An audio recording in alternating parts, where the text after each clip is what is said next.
नमस्कार दोस्तों, कैसे हो आप सभी। तो मैं आशा करता हूं कि आप सभी स्वस्थ होंगे, अपना ध्यान रख रहे होंगे। तो जैसे कि दोस्तों हमारी जो एनफ्लेक्स की एडवांस जो सीरीज है दोस्तों वो चल रही है। इसके अंदर हमने एक जो सब्जेक्ट है वो पूरा कंप्लीट कर लिया है, जिसका नाम है ओबीजी, ऑब्स्टेट्रिक्स एंड गायनेकोलॉजी सब्जेक्ट है। वो खत्म करने के बाद फिर हम मेडिकल सर्जिकल नर्सिंग पे आए हैं, जिसकी आज हमारी दूसरी क्लास है। और जिसमें हमने पहली जो क्लास थी उसमें हमने 10 क्वेश्चन पढ़े थे, क्वेश्चन नंबर 1 to 10, और आज हम 11 to 20 क्वेश्चन पढ़ेंगे। जो भी स्टूडेंट नया है और वो ये पहली बार ये क्लास देख रहा है, तो मैं उससे रिक्वेस्ट करूंगा कि आप प्लीज़ पहले जाकर आप जो पहली वाली जो क्लास है, मतलब मैं ये नहीं कह रहा कि आप ओबीजी में जाओ, वो आपके पास टाइम हो तब देख लेना आप, बट आप एंडोक्राइनोलॉजी की जो पहली जो क्लास है वो जरूर देखो। क्यों? क्योंकि उसके इतने सारे जो कंसेप्ट हैं वो सारे कंसेप्ट इस क्लास के अंदर यूज होंगे। कल हमारी क्लास दोस्तों लंबी थी, जिसमें हमने 10 ही क्वेश्चन किए, लेकिन क्लास काफ़ी लंबी थी। लेकिन आज आपको पता लगेगा कि वो जो क्लास कल वाली जो क्लास थी ना, उसके सारे के सारे जो कंसेप्ट हैं हमारे, वो यहाँ पर आज की जो हमारी क्लास है ना उसमें यूज होंगे। काफ़ी सारे जो क्वेश्चन हैं वो कल की नॉलेज से क्या हो जाएंगे, हमारे क्लियर हो जाएंगे। इसलिए मैं कह रहा हूँ कि नए बच्चे जो भी हैं, अगर एकदम से इसे देखेंगे तो वो सोचेंगे कि बिना कंसेप्ट सब कुछ चल रहा है। लेकिन आप जब प्रीवियस क्लास में जाओगे तो आपको पता लगेगा कि हाँ, हर एक चीज़ का मैंने आपको क्या बता रखा है, कंसेप्ट के बारे में बताया हुआ है कि ये हो रहा है तो क्यों हो रहा है, ये सिम्टम आ रहा है तो क्यों आ रहा है। तो हमने उसके बारे में पिछली क्लास में डिस्कस किया था। तो आज की जो क्लास है, बिना कोई टाइम वेस्ट किए हुए हम वापस से आते हैं बैक और स्टार्ट करते हैं।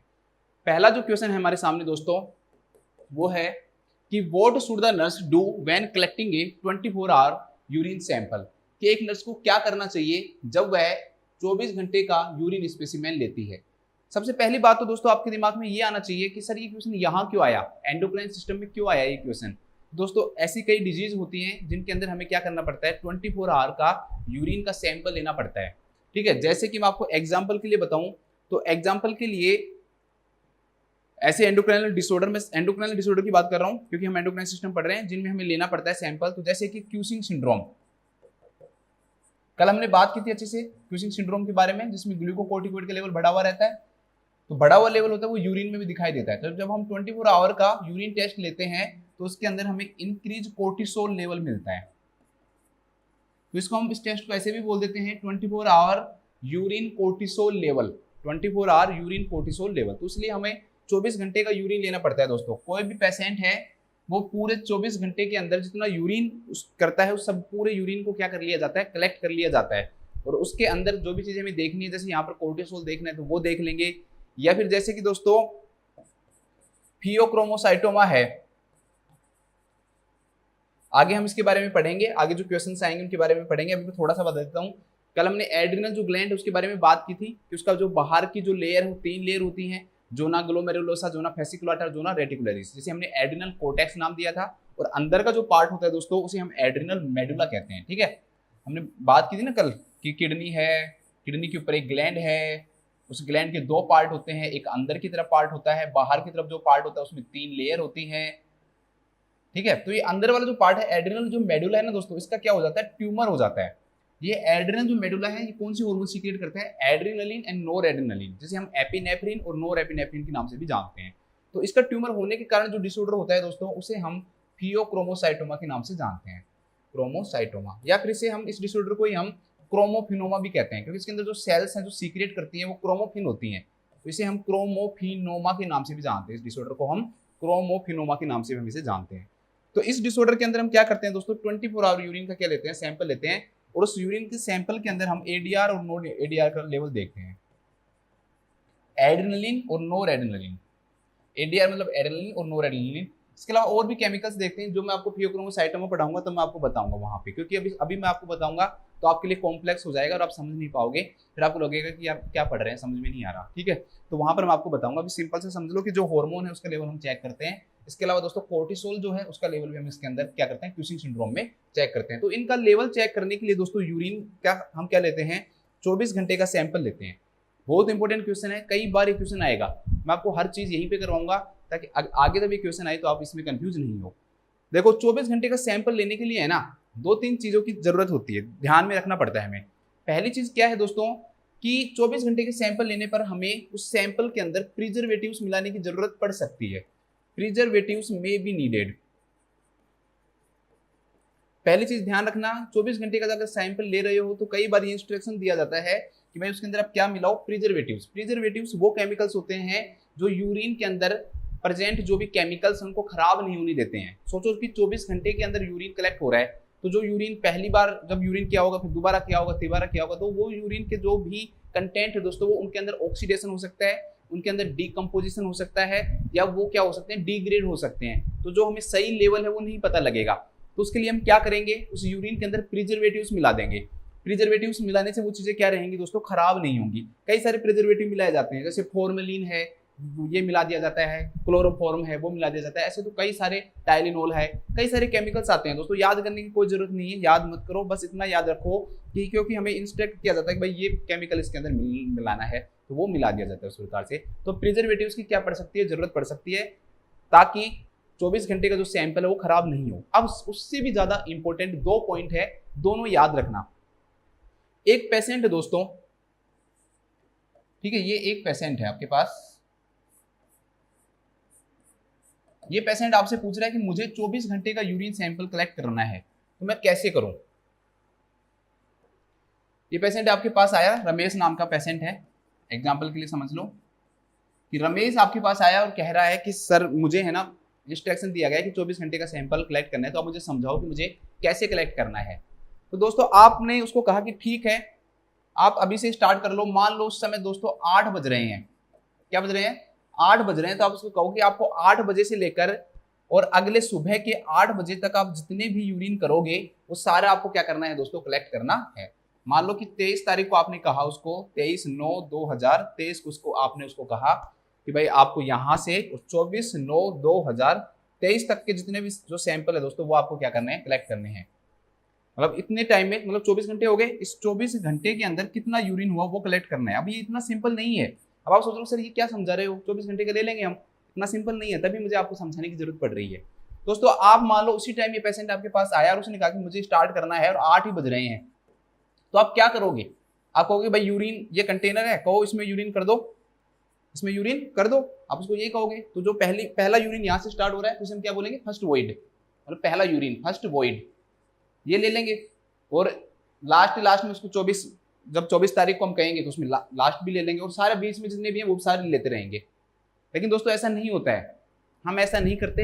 यही नर्सिंग मैनेजमेंट है, यही आपको ध्यान रखना है। क्या दोस्तों, जब वो आपके पास पहली बार आया, मान लो 8 बजे आया, अब इसका जो यूरिनरी जो ब्लैडर है, इसका जो यूरिनरी दोस्तों ब्लैडर है, क्या इसके अंदर हमें 8 बजे से स्टार्ट करना है, तो क्या इसके अंदर हो सकता है कि इस पेशेंट ने जो इससे पहले जो यूरिन पास किया था वो सुबह 4 बजे किया हो, 4 AM पे यूरिन पास किया हो, और उसके बाद अभी यूरिन पास किया ही नहीं हो, और आपके पास आया और आपने कहा चलो करो स्टार्ट आज। अब उसने 8 बजे यूरिन क्या किया दोस्तों, पास किया, इसमें फर्स्ट वर्ड हमने सैंपल के रूप में लिया। लेकिन वो 4 घंटे का यूरिन भी तो हमें मिल रहा है ना, जो 4 से और 8 बजे तक उसने किया ही नहीं, 4 से और 8 बजे तक उसने यूरिन किया ही नहीं, तो वो यूरिन तो हमें लेना ही नहीं है ना। हमें तो 24 घंटे का यूरिन चाहिए, तो 24 तो ये हो गए और 4 घंटे ये हो गए, क्यों, उसने 4 बजे किया था। इसलिए ध्यान रखना, जब कभी भी आप 24 घंटे का यूरिन सैंपल लेते हो तो क्लाइंट को क्या कहोगे कि भाई अभी आप जो पहला जो वॉइड है वो करो, उसको डिस्कार्ड करेंगे हम। पहला वर्ड इसको कहेंगे आप जाओ सूसू करके आओ, आप जाके, हम इसको क्या कर रहे हैं, डिस्कार्ड कर रहे हैं, ये कोई काम का नहीं है, तो हमें इसकी जरूरत नहीं है, आप करके आ जाओ। इसके बाद में अब उसका दोस्तों क्या हो गया, ब्लैडर बिल्कुल खाली हो गया। अब 8 बज गए, आप टाइम स्टार्ट कर दो भाई, 8, 10, 8, 15 जितने भी बजे, मान लो आपने 8 बजे से ले लो, मैं एग्जांपल के रूप में बता रहा हूँ, मान लो 8 बज गए, अब उसने कर लिया पैसा, 8 बज रहे हैं या 8:20 हो रहे हैं, जैसे उसने यूरिन कर लिया ना, उसके साथ ही आप टाइम क्या कर दोगे, स्टार्ट कर दोगे भाई 8:15 हो गए हैं।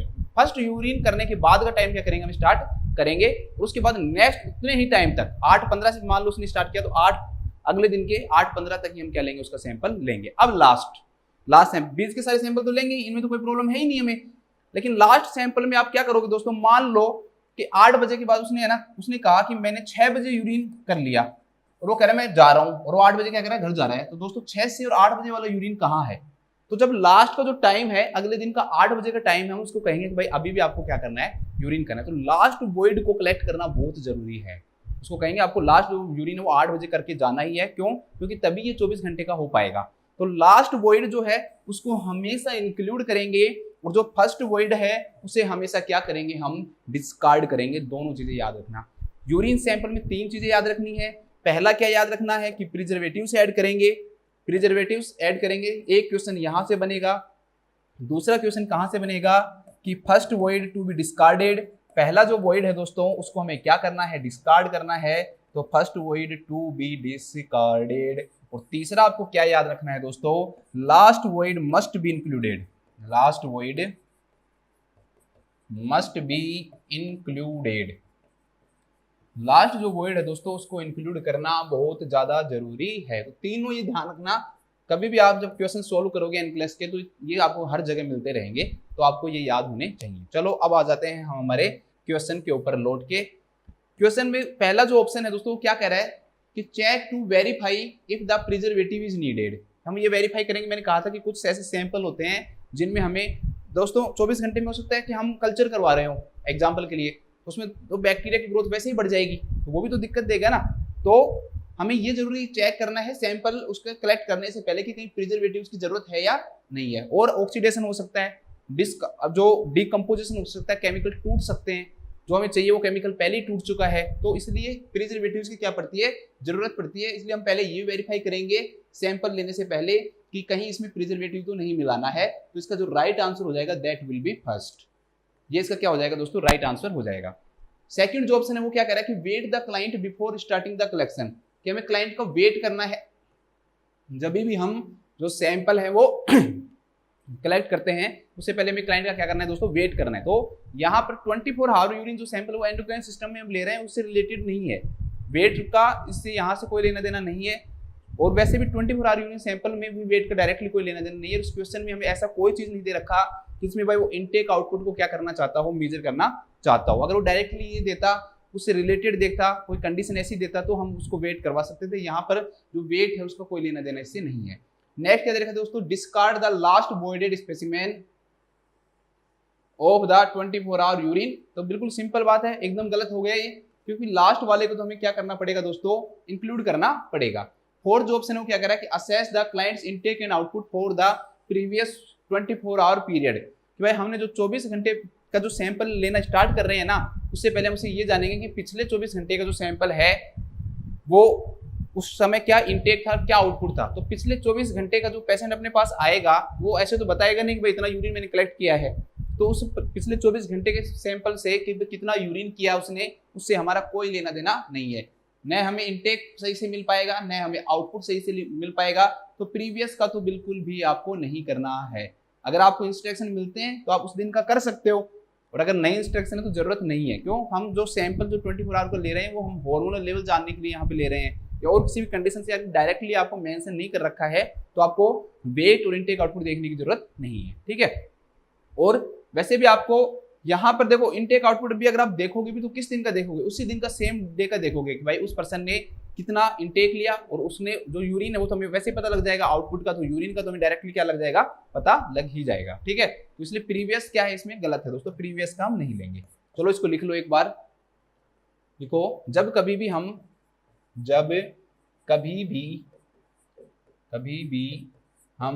मतलब नर्स, हम वी आर द नर्स, जब कभी भी हम 24 आवर्स यूरिन सैंपल कलेक्ट करते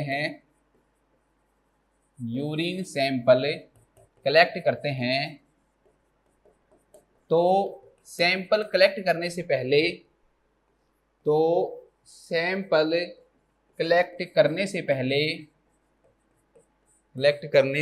पहले हमें यह वेरीफाई करना चाहिए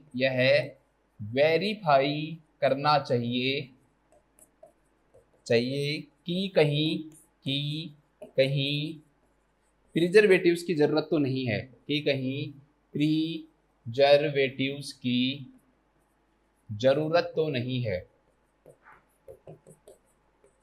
इसके ब्रैकेट में ये भी लिख लो यार, काम आ जाएगा।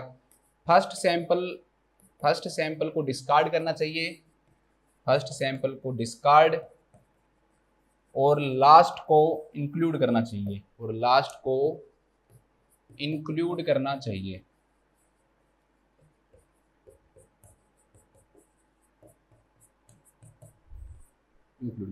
ठीक है। एवरेज स्क्रीनशॉट ले लो आप। चलो नेक्स्ट बात करते हैं। Question number 2। क्वेश्चन नंबर जो 2 है दोस्तों क्या है, कितने टाइम लगा हमें, 15 मिनट लगे लगभग। A client is scheduled for a bilateral adrenalectomy. देखो दोस्तों, अब आप नए बच्चे हो तो आपको पता नहीं लगेगा ना, मैंने इसके बारे में अच्छे से पिछली क्लास में समझाया हुआ है। तो एक क्लाइंट है दोस्तों, उसको बाइलैटरल एड्रेनलेक्टोमी हुआ है। बाइलैटरल मतलब दोनों, मैंने आपको बताया 2 प्रकार की होती है। अगर एड्रेनल जो ग्लैंड उसको आप रिमूव कर रहे हो तो 2 प्रकार का होता है, यूनिलैटरल और बाइलैटरल। यूनिलैटरल के अंदर एक एड्रेनल ग्लैंड को रिमूव करेंगे, बाइलैटरल में दोनों को करेंगे। यूनिलैटरल अगर होगा दोस्तों तो उसके अंदर 2 साल तक तो हमें स्टीरॉइड देने की जरूरत पड़ेगी, और बाइलैटरल होगा तो लाइफ लॉन्ग हमें क्या देना पड़ेगा, उसको स्टीरॉइड देने पड़ेंगे। बिफोर सर्जरी, सर्जरी से पहले steroids are administered to this client. इस क्लाइंट को हम क्या देंगे दोस्तों, स्टीरॉइड्स देते हैं, ठीक है। What does the nurse determine is the reason for this steroid, कि भाई उस क्लाइंट को हम स्टीरॉइड क्यों दे रहे हैं, उसको क्या मानना चाहिए कि उस क्लाइंट को हम स्टीरॉइड दे क्यों रहे हैं। चलो बात करते हैं। एक्चुअली में दोस्तों हम जानते हैं कि जो एड्रिनल जो ग्लैंड है उसके 2 पार्ट होते हैं, एड्रिनल कोर्टेक्स और मेडुला। तो एक्चुअली में जो कोर्टेक्स वाला जो पार्ट है वो स्टीरॉइड बनाता है, जिसमें ग्लूकोकोर्टिकोइड आते हैं, ग्लूकोकोर्टिकोइड और मिनरेलोकोर्टिकोइड और sex hormone, androgens and sex hormone.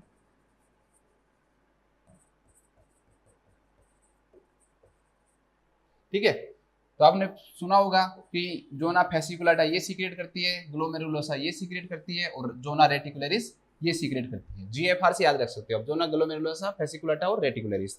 बस बच्चे यहाँ पर गलती मत कर देना, आप लोग गलती कर देते हो कि ग्लोमेरुलोसा में जी है, ग्लूकोकोर्टिकोइड में भी जी है, तो कई बार ग्लोमेरुलोसा से ग्लूकोकोर्टिकोइड सीक्रेट करवा देते हो। बस इतना मत करना प्लीज, ये गलती मत करना है ना। अब ग्लूकोकोर्टिकोइड के अंदर जैसे कोर्टिसोल आता है और कोर्टिकोस्टेरोन आता है, कोर्टिकोस्टेरोन, क्योंकि मैं एंडोक्राइन पढ़ा रहा हूँ, मैं सोचता हूँ कि हर चीज आपको होनी चाहिए क्लियर, भाई कौन सी ग्लैंड कौन सा हार्मोन बना रही है, ठीक है। मिनरेलोकोर्टिकोइड के अंदर कौन कौन से आते हैं दोस्तों, एक तो सबसे इंपॉर्टेंट आता है एल्डोस्टेरोन, और दूसरा इसके अंदर आता है 11 डीऑक्सी, अब ये ऐसे कैसे लिख देना इसके आगे, कोर्टिकोस्टेरोन, 11 डीऑक्सी कोर्टिकोस्टेरोन मिनरेलोकोर्टिकोइड है, और अकेला अगर कोर्टिकोस्टेरोन है तो वो क्या है दोस्तों, आपका ग्लूकोकोर्टिकोइड है। एंड्रोजन्स और सेक्स हार्मोन में, एंड्रोजन्स में डायरेक्टली बस एंड्रोजन्स लिखना है, और सेक्स हार्मोन में एस्ट्रोजन एंड प्रोजेस्टेरोन। तो ये अगर आप सोचो दोस्तों कि कोई भी ग्लैंड जो है वो जो चीज सीक्रेट कर रही है, और वो ग्लैंड उस चीज को सीक्रेट कर रही है, और उसी ग्लैंड को हम रिमूव कर दे तो उनकी क्या होगी, कमी होगी या अधिकता होगी, ये बढ़ेंगे या कम होंगे, तो आप कहोगे सर कमी होगी। तो इसके कारण एकदम से क्या हो जाता है दोस्तों, एड्रिनल ग्लैंड के अंदर जो स्टीरॉइड है, बाइलैटरल एड्रेनलेक्टोमी आपने की, ठीक है, आपने एकदम से क्या किया, बाइलैटरल एड्रेनलेक्टोमी की, एड्रेनलेक्टोमी, तो एड्रिनल ग्लैंड को रिमूव कर दिया, तो एकदम से दोस्तों एड्रिनल ग्लैंड के जितने भी जो हार्मोन है वो सारे हार्मोन की क्या आ जाएगी दोस्तों, कमी आ जाएगी। तो उसे हम किस नाम से जानेंगे, इसे हम एक्यूट एड्रिनल इनसफिशियंसी के नाम से जानेंगे, एक्यूट एड्रिनल इनसफिशियंसी, या दोस्तों इसे हम एडिसनियन क्राइसिस के नाम से जानते हैं। देखो एडिसन डिजीज है ना, उसी से बनाया ये, लेकिन इसमें एकदम से गिर रहा है तो वो एक्यूट हो गया। एडिसन डिजीज में ग्रेजुअली होता है, धीरे धीरे लेवल कम होता है, इसमें एकदम से ग्लैंड रिमूव करोगे तो भाई जो हार्मोन बना रही है वो क्या हो गया, गिर गया। तो एकदम से दोस्तों ये हार्मोन का लेवल क्या हो जाता है, गिर जाता है एकदम से एब्रेप्टली। तो इसकी डेफिनेशन जो है दोस्तों क्या बनती है, एब्रेप्टली क्या होता है दोस्तों, डिक्रीज होता है, एब्रेप्टली मतलब एकदम से सडन, एब्रेप्टली, और एक लाइफ थ्रेटनिंग कंडीशन है, ध्यान रखना पेशेंट की डेथ भी हो सकती है इस कंडीशन के कारण। तो एब्रेप्टली डिक्रीज होता है, एब्रेप्टली डिक्रीज द एड्रिनल हार्मोन्स, ऐसे लिख लो, या आप चाहो तो सारे हार्मोन के नाम भी लिख सकते हो भाई, ग्लूकोकोर्टिकोइड, मिनरलोकोर्टिकोइड का लेवल एकदम से क्या हो जाता है, गिर जाता है, ग्लूकोकोर्टिकोइड और मिनरलोकोर्टिकोइड का लेवल एकदम से गिर जाता है, तो एकदम से गिरता है दोस्तों ये, और ये एक लाइफ थ्रेटनिंग कंडीशन है, ये भी जरूर ध्यान रखना, ये जरूर ध्यान रखना आप, ठीक है, लाइफ थ्रेटनिंग कंडीशन। तो हमें क्या करना होगा दोस्तों, हमें पता है, जब आपको ये बात पता है दोस्तों कि ये दीवार गिरेगी, ये दीवार गिरेगी, तो आप उसको मजबूत करने की कोशिश करोगे ना। तो सर्जरी से पहले ही आपको पता है कि भाई एकदम से ग्लैंड जो है वो रिमूव होगी, तो आपको क्या करना पड़ेगा, आपको हार्मोन देना पड़ेगा। इसलिए हम दोस्तों बाहर से उस पेशेंट को क्या देंगे, हार्मोन देंगे, आईवी स्टीरॉइड्स हम उसको देंगे, हम उसको क्या देंगे दोस्तों, आईवी स्टीरॉइड्स हम उसको देंगे, ताकि ब्लड के अंदर पहले से स्टीरॉइड्स रहे। अब एड्रिनल ग्लैंड अगर रिमूव हो गई तो भी उसके ब्लड के अंदर क्या प्रेजेंट रहेंगे, स्टीरॉइड प्रेजेंट रहेंगे, और एकदम से जो एडिसनियन जो क्राइसिस हो रही है वो क्राइसिस नहीं होगी। क्यों? क्योंकि हार्मोन तो हमने पहले से दे दिया ना बाहर से, तो वो हार्मोन उसका फंक्शन करने लग जाएंगे। इसलिए हम क्या करते हैं दोस्तों, इसलिए हम पेशेंट को सर्जरी से पहले ही क्या दे देते हैं दोस्तों, आईवी स्टीरॉइड्स दे देते हैं। स्टीरॉइड्स जो है वो दे देते हैं सर्जरी से पहले। कौन से देते हैं उसके बाद मैं अगले क्वेश्चन में करूंगा। एक क्वेश्चन है अब थोड़ा सा, जब एडिसनियन क्राइसिस आ गया थोड़ा सा इसके बारे में बता देता हूँ, ठीक है। एक्यूट एड्रिनल इनसफिशिएंसी, ध्यान रखना मैं फिर से बता रहा हूँ, एक्यूट एड्रिनल इनसफिशिएंसी और एड्रिनल इनसफिशिएंसी में भी अंतर है। एडिसन डिजीज और एडिसनियन क्राइसिस में भी अंतर है, सिंपल सा अंतर है, अंतर बड़ा नहीं है। अगर एड्रिनल इनसफिशिएंसी बोल रहे हो तो वो ग्रेजुअली हो रहा है, धीरे धीरे लेवल कम हो रहा है। बट आप एक्यूट अगर आपने लगा दिया तो उसका मतलब क्या है दोस्तों, एकदम से लेवल गिरा है। और ये ज्यादातर किस में देखने को मिलता है, आपका एडेनोक्टोमी में देखने को मिलता है, ठीक है। ज्यादा चांस उसमें होते हैं कि एडेनोक्टोमी के कारण ये देखने को आपको मिलता है। तो एक्यूट एड्रिनल इनसफिशिएंसी और किस नाम से जानी जाती है दोस्तों, एडिसनियन क्राइसिस, एडिसनियन क्राइसिस के नाम से जानी जाती है। तो पहली चीज तो ये ध्यान रखना। दूसरा, डेफिनेशन मैंने आपको बता दी सब क्या होता है। अब इसके रिस्क फैक्टर क्या क्या होते हैं दोस्तों, किस किस कारण से ये हो सकता है। तो एक तो आपको पता ही है एड्रिनलेक्टोमी, एड्रिनलेक्टोमी। एक दोस्तों ज्यादा अगर स्ट्रेस हो या फिर ट्रोमा की कंडीशन हो तो उस कंडीशन के अंदर भी क्या हो सकता है, ये कंडीशन देखने को मिल सकती है। मतलब एड्रिनलेक्टोमी का पेशेंट है, उसको आपने साथ में स्ट्रेस और दे दिया, तो पहले से ही आप स्टीरॉइड दे भी रहे हो, लेकिन आप डोज क्या दे रहे हो, नॉर्मल पर्सन के लिए दे रहे हो। अब स्ट्रेस कंडीशन के अंदर हमेशा पेशेंट को, क्यों, क्योंकि हमारा ये हार्मोन जो है ना दोस्तों, फाइट और फ्लाइट में एड्रिनल मेडुला के हार्मोन काम करते हैं। जबकि मैंने ग्लूकोकोर्टिकोइड का फंक्शन आपको करवाया था, तो लास्ट फंक्शन जाके देखो, वहां पर मैंने आपको स्ट्रेस करवाया था कि किस प्रकार से ये परमेजिव इफेक्ट के द्वारा, मतलब एड्रेनलिन और नॉर एड्रेनलिन दोनों के साथ मिलकर काम करता है, प्रोटीन प्रोवाइड करवाता है, प्रोटीन का एनाबोलिज्म करवाता है लीवर के अंदर उससे, और उसके अलावा फैटी एसिड को एनर्जी के रूप में क्या करवाता है, देता है। तो उससे क्या होता है, तो स्ट्रेस से लड़ने में हमें क्या मिलती है, हेल्प मिलती है। अब ग्लूकोकोर्टिकोइड है नहीं और आपको स्ट्रेस आ गया, तो उस कंडीशन के अंदर आपको और ज्यादा डोज बढ़ानी पड़ेगी एड्रेनलेक्टोमी के बाद में। तो ध्यान रखना ये फैक्टर्स हैं, एड्रेनलेक्टोमी उसके साथ में स्ट्रेस हो या फिर ट्रॉमा हो, तो उस कंडीशन के अंदर पेशेंट को क्या हो सकता है दोस्तों, उस कंडीशन के कारण पेशेंट को क्या हो सकता है, एडिसनियन क्राइसिस हो सकती है। क्या हो सकती है, एडिसनियन क्राइसिस हो सकती है। तो ये आपको ध्यान रखना। इसके 3-4 सिम्टम्स हमको जरूर याद रख लेना आप एक बार, इसके अंदर क्या क्या सिम्टम देखने को मिलते हैं। तो मैंने आपको बताया था ग्लूकोकोर्टिकोइड और मिनरलोकोर्टिकोइड क्या करवाते हैं, सोडियम का रिटेंशन करवाते हैं और वाटर का रिटेंशन करवाते हैं। तो एक तरह से बीपी को क्या कर रहे हैं दोस्तों, इंक्रीज कर रहे हैं, क्योंकि सोडियम और वाटर रिटेन होगा और कोई भी फ्लूइड जो है वो क्या बनाता है, बीपी बनाता है। मैंने आपको बताया था कि बीपी ब्लड का प्रेशर जो है वो फ्लूइड के द्वारा बनाया जाता है, और फ्लूइड के द्वारा जो प्रेशर बनता है उसे हम हाइड्रोस्टेटिक प्रेशर कहते हैं। तो वाटर रहेगा तो फ्लूइड रहेगा तो बीपी बनेगा। अब यहाँ पर क्या होगा, एकदम से दोस्तों ग्लूकोकोर्टिकोइड और मिनरलोकोर्टिकोइड का लेवल गिरेगा, तो उससे क्या होगा, सोडियम का जो लेवल है वो भी गिरेगा, जो वाटर का रिटेंशन था वो भी नहीं होगा, वाटर का क्या होगा, एक्सक्रीशन ज्यादा होगा। उसके कारण क्या होगा दोस्तों, पेशेंट के अंदर हाइपोटेंशन देखने को मिलेगा। क्या देखने को मिलेगा, हाइपोटेंशन देखने को मिलेगा। इस हाइपोटेंशन के कारण जो पेशेंट है उसे हेडेक भी होगा, हेडेक भी हो सकता है, और वो पेशेंट दोस्तों किस में जा सकता है, शोक के अंदर भी जा सकता है। तो एडिसनियन क्राइसिस में आपको हाइपोटेंशन, हेडेक और शोक देखने को मिल सकता है। साथ में दोस्तों उस पेशेंट को pain in back and legs, pain in back and legs भी देखने को मिल सकता है। ये क्यों देखने को मिलेगा दोस्तों, हर चीज का रीजन आपको पता होना चाहिए, ठीक है। ये इलेक्ट्रोलाइट इम्बैलेंस के कारण, भाई आपको सबको पता है कि कितने सारे कल मैंने आपको इलेक्ट्रोलाइट कराए थे जिनपे फर्क पड़ता है। ग्लूकोकोर्टिकोइड, मिनरलोकोर्टिकोइड सोडियम पे काम करते हैं, पोटेशियम पे काम करते हैं, वाटर पे काम करते हैं, कैल्शियम पे काम करते हैं, हाइड्रोजन पे काम करते हैं। तो इतने सारे जो दो आयन है दोस्तों, इनका एकदम से क्या होगा, इम्बैलेंस होगा, सडनली होगा, तो उसके कारण से पेशेंट को पेन होने लग जाता है। इलेक्ट्रोलाइट इम्बैलेंस के कारण भी पेशेंट को क्या हो सकता है दोस्तों, पेन हो सकता है, ठीक है। Back and legs, pain in back and legs देखने को मिल सकता है। तो ये सिम्टम आते हैं किसके अंदर, एडिसनियन क्राइसिस में। अब अगर किसी भी पेशेंट को एडिसनियन क्राइसिस होगा तो आप क्या दोगे, बस सिंपल सी बात है, उस पेशेंट को किसकी जरूरत है दोस्तों, स्टीरॉइड की जरूरत है, तो आप उसको क्या दोगे, स्टीरॉइड। और एडिसनियन क्राइसिस को रोकने के लिए भी आप क्या दोगे, भाई सर्जरी से पहले हम उसको क्या देंगे, स्टीरॉइड देंगे। सर्जरी से पहले या फिर कोई भी मान लो सर्जरी के बाद में उसको स्ट्रेस आ गया, तो स्ट्रेस से पहले ही हम स्टीरॉइड की डोज को क्या कर देंगे, उसको बढ़ा देंगे। तो ये भी आपको ध्यान रखना है कि एडिसनियन क्राइसिस को रोकने से पहले भी हमें स्टीरॉइड देने पड़ेंगे, अगर हो गई तो उसके ट्रीटमेंट में भी हमें स्टीरॉइड की डोज को क्या करना पड़ेगा, बढ़ाना पड़ेगा। तो ये चीजें आपको याद रखनी है, ठीक है। चलो वापस से हमारे क्वेश्चन के ऊपर लौट के आते हैं। सबसे पहला क्या दे रखा है इसमें, अब देखो एक ही एक चीज है ना, एक एक ऑप्शन कंसेप्ट पे काम करेगा। अगर आपने पिछली क्लास नहीं देखी, सही से नहीं समझी, तो वापस से जाओ, अच्छे से समझो, कंसेप्ट बनाओ माइंड में, कोई भी चीज रटने की नहीं है। पहला चीज देखो, ये क्या कह रहा है दोस्तों कि हम जो स्टीरॉयड है बायलैटरल एडेनोक्टोमी के कारण सर्जरी से पहले हम steroids are administered to the client, भाई क्लाइंट को हम स्टीरॉयड देते हैं। क्यों? What does the nurse determine is the reason for the steroid, भाई स्टीरॉयड क्या काम करेंगे, स्टीरॉयड दोस्तों क्या काम करेंगे। सिंपल सी बात है, जो मैंने आपको कल ग्लूकोकोर्टिकोइड का जो फंक्शन बताए हैं ना, लगभग वो क्या काम करते हैं उससे रिलेटेड ही मिलेंगे आपको। देखो कैसे ये इंक्रीज करते हैं, फोस्टर करते हैं accumulation of glycogen in the liver.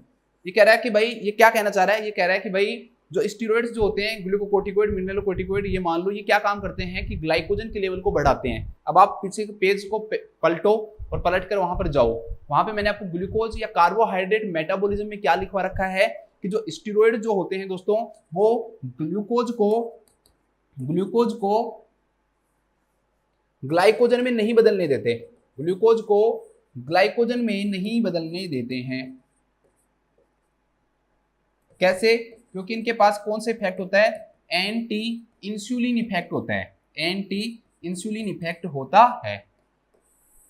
ये करा रखा है। एक मैंने आपको क्या बता रखा है कि ग्लूकोनियोजेनेसिस को प्रमोट करते हैं। अब ग्लूकोनियोजेनेसिस प्रमोट होगा तो ग्लूकोज का फॉर्मेशन होगा नॉन कार्बोहाइड्रेटिक सब्सटेंस से, तो नॉन कार्बोहाइड्रेट सब्सटेंस ग्लूकोज बनाएंगे तो ग्लूकोज का लेवल बढ़ेगा। लेकिन इस ऑप्शन में हमें उसकी जरूरत नहीं है, यहाँ पे जरूरत है कि भाई ग्लूकोज को ग्लाइकोजन में कन्वर्ट नहीं होने देते, इसका मतलब ग्लाइकोजन नहीं बनाने देते। जबकि ये ऑप्शन क्या कह रहा है कि स्टीरॉयड्स एक्यूमुलेशन ऑफ ग्लाइकोजन को इंक्रीज करते हैं, जबकि ये इंक्रीज न करके क्या करते हैं दोस्तों, डिक्रीज करते हैं। क्या करते हैं? डिक्रीज करते हैं। क्यों? क्योंकि इनका एंटी इंसुलिन इफेक्ट होता है। इंसुलिन ग्लूकोज को ग्लाइकोजन में कन्वर्ट करता है, लेकिन ये उसके एंटी काम करते हैं, ग्लूकोज को ग्लाइकोजन में कन्वर्ट नहीं होने देते हैं। इसलिए ग्लाइकोजन डिक्रीज होगा, न कि क्या होगा दोस्तों, इंक्रीज होगा। ग्लाइकोजन का लेवल कम करेंगे, ये नहीं बनने देंगे ग्लाइकोजन को, तो ये क्या हो जाएगा आपका गलत ऑप्शन हो जाएगा।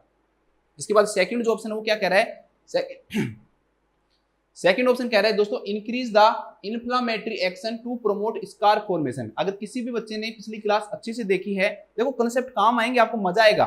आज की जो क्लास है ना, अगर आपने कल अच्छे से पढ़ा है ना, तो आज आपको मजा आएगा, आपको सर हर चीज पता है हमें। तो दोस्तों मैंने आपको कल अच्छे से बता रखा है कि इसके दो एक्शन है, इन्फ्लामेशन और इम्यूनिटी से रिलेटेड। मैंने आपको दो चीजें लिखा रखी है। इन्फ्लामेशन में इसका क्या इफेक्ट है, एंटी इन्फ्लामेटरी इफेक्ट है, और इम्यूनिटी में आपको मैंने क्या बताया था, इम्यूनोसुप्रेसेंट है। यहां पर क्या कर रहा है भाई, इंक्रीज द इन्फ्लामेटरी एक्शन। भाई मैंने एंटी इन्फ्लामेटरी बता रखा है, तो इन्फ्लामेशन को बढ़ाएगा या कम करेगा, एंटी इन्फ्लामेटरी है तो इन्फ्लामेशन को कम करने का काम करेगा। जबकि यहाँ पर ये क्या कह रहा है कि भाई इंक्रीज करता है इन्फ्लामेटरी एक्शन को, तो ये वैसे भी क्या हो गया दोस्तों, आपका गलत हो गया। स्टीरॉयड इंक्रीज नहीं करते, क्या करते हैं, डिक्रीज करते हैं। टू प्रोमोट स्कार के फॉर्मेशन के लिए ये इंक्रीज करते हैं, तो ये बात क्या हो गई दोस्तों, ये डिक्रीज करते हैं। ठीक है, नेक्स्ट जो ऑप्शन है वो क्या कह रहा है, देखो सारे ऑप्शन पता है आपको ये क्वेश्चन मैं नहीं भी बताता तो भी आपको आता।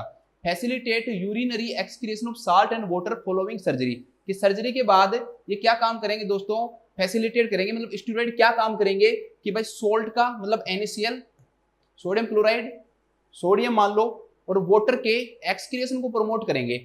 क्या बताया मैंने आपको, याद करो, सोडियम एंड वाटर का ये क्या करवाते हैं दोस्तों, रिटेंशन करवाते हैं, और जो पोटेशियम है उसका क्या करवाते हैं, एक्सक्रीशन करवाते हैं। जबकि इस ऑप्शन में क्या कह रहा है ये कि भाई सोल्ट का और वाटर का क्या करवाते हैं, एक्सक्रीशन करवाते हैं। तो ये बिल्कुल क्या हो गया दोस्तों, गलत हो गया। ये सोडियम और वाटर का एक्सक्रीशन नहीं करवाते, सोडियम और वाटर का क्या करवाते हैं, रिटेंशन करवाते हैं। ठीक है, तो स्टीरॉयड के फंक्शन बताने इस पूरे में, तो ये भी क्या हो गया, गलत हो गया। तो राइट जो ऑप्शन है हमारा, राइट जो आंसर है दोस्तों हमारा, दैट वुड बी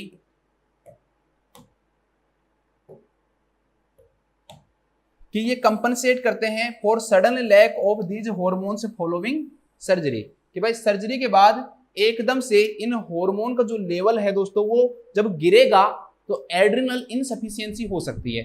तो उसको क्या करेगा, ये स्टीरॉयड्स कंपनसेट करेंगे। मतलब उस दौरान जो हार्मोन नहीं बन रहे, वो हार्मोन खुद जा रहे हैं ये स्टीरॉयड, तो उसको क्या कर रहे हैं दोस्तों, कंपनसेट कर रहे हैं। एकदम से उस हार्मोन का लेवल जो गिर रहा है, उसके कारण बॉडी पे जो इफेक्ट आ रहे हैं वो इफेक्ट नहीं आएंगे। तो इसका राइट आंसर हो जाएगा दैट विल बी 4, कि ये कंपनसेट करते हैं for sudden lack of these hormones following surgery. तो लिखो बाइलैटरल एड्रिनलेक्टोमी के बाद एड्रिनलेक्टोमी के बाद क्लाइंट को से पहले लिखो, वैसे बाद में भी देते हैं बट आपको से पहले लिखना है। से पहले पेशेंट को स्टीरॉइड दिए जाते हैं, स्टीरॉइड्स दिए जाते हैं ताकि वो बाइलैटरल एडेनोटोमी के कारण, बाइलैटरल या लिखो एड्रिनल ग्लैंड के रिमूवल के कारण, ताकि वो एड्रिनल ग्लैंड के रिमूवल के कारण उसके हार्मोन की कमी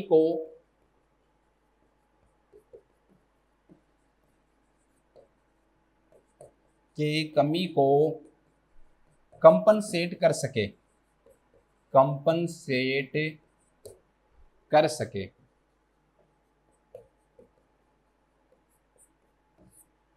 ठीक है,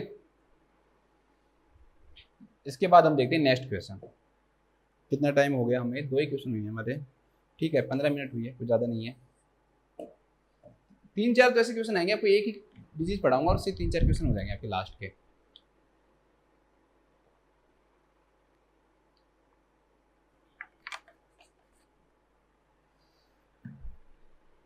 नेक्स्ट जो क्वेश्चन हमारे सामने वो क्या है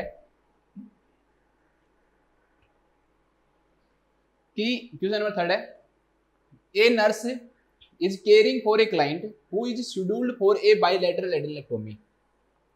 के क्लाइंट है दोस्तों, उसकी बाइलैटरल एडेनोटोमी होने वाली है। ठीक है, तो उसकी केयर कर रही है नर्स।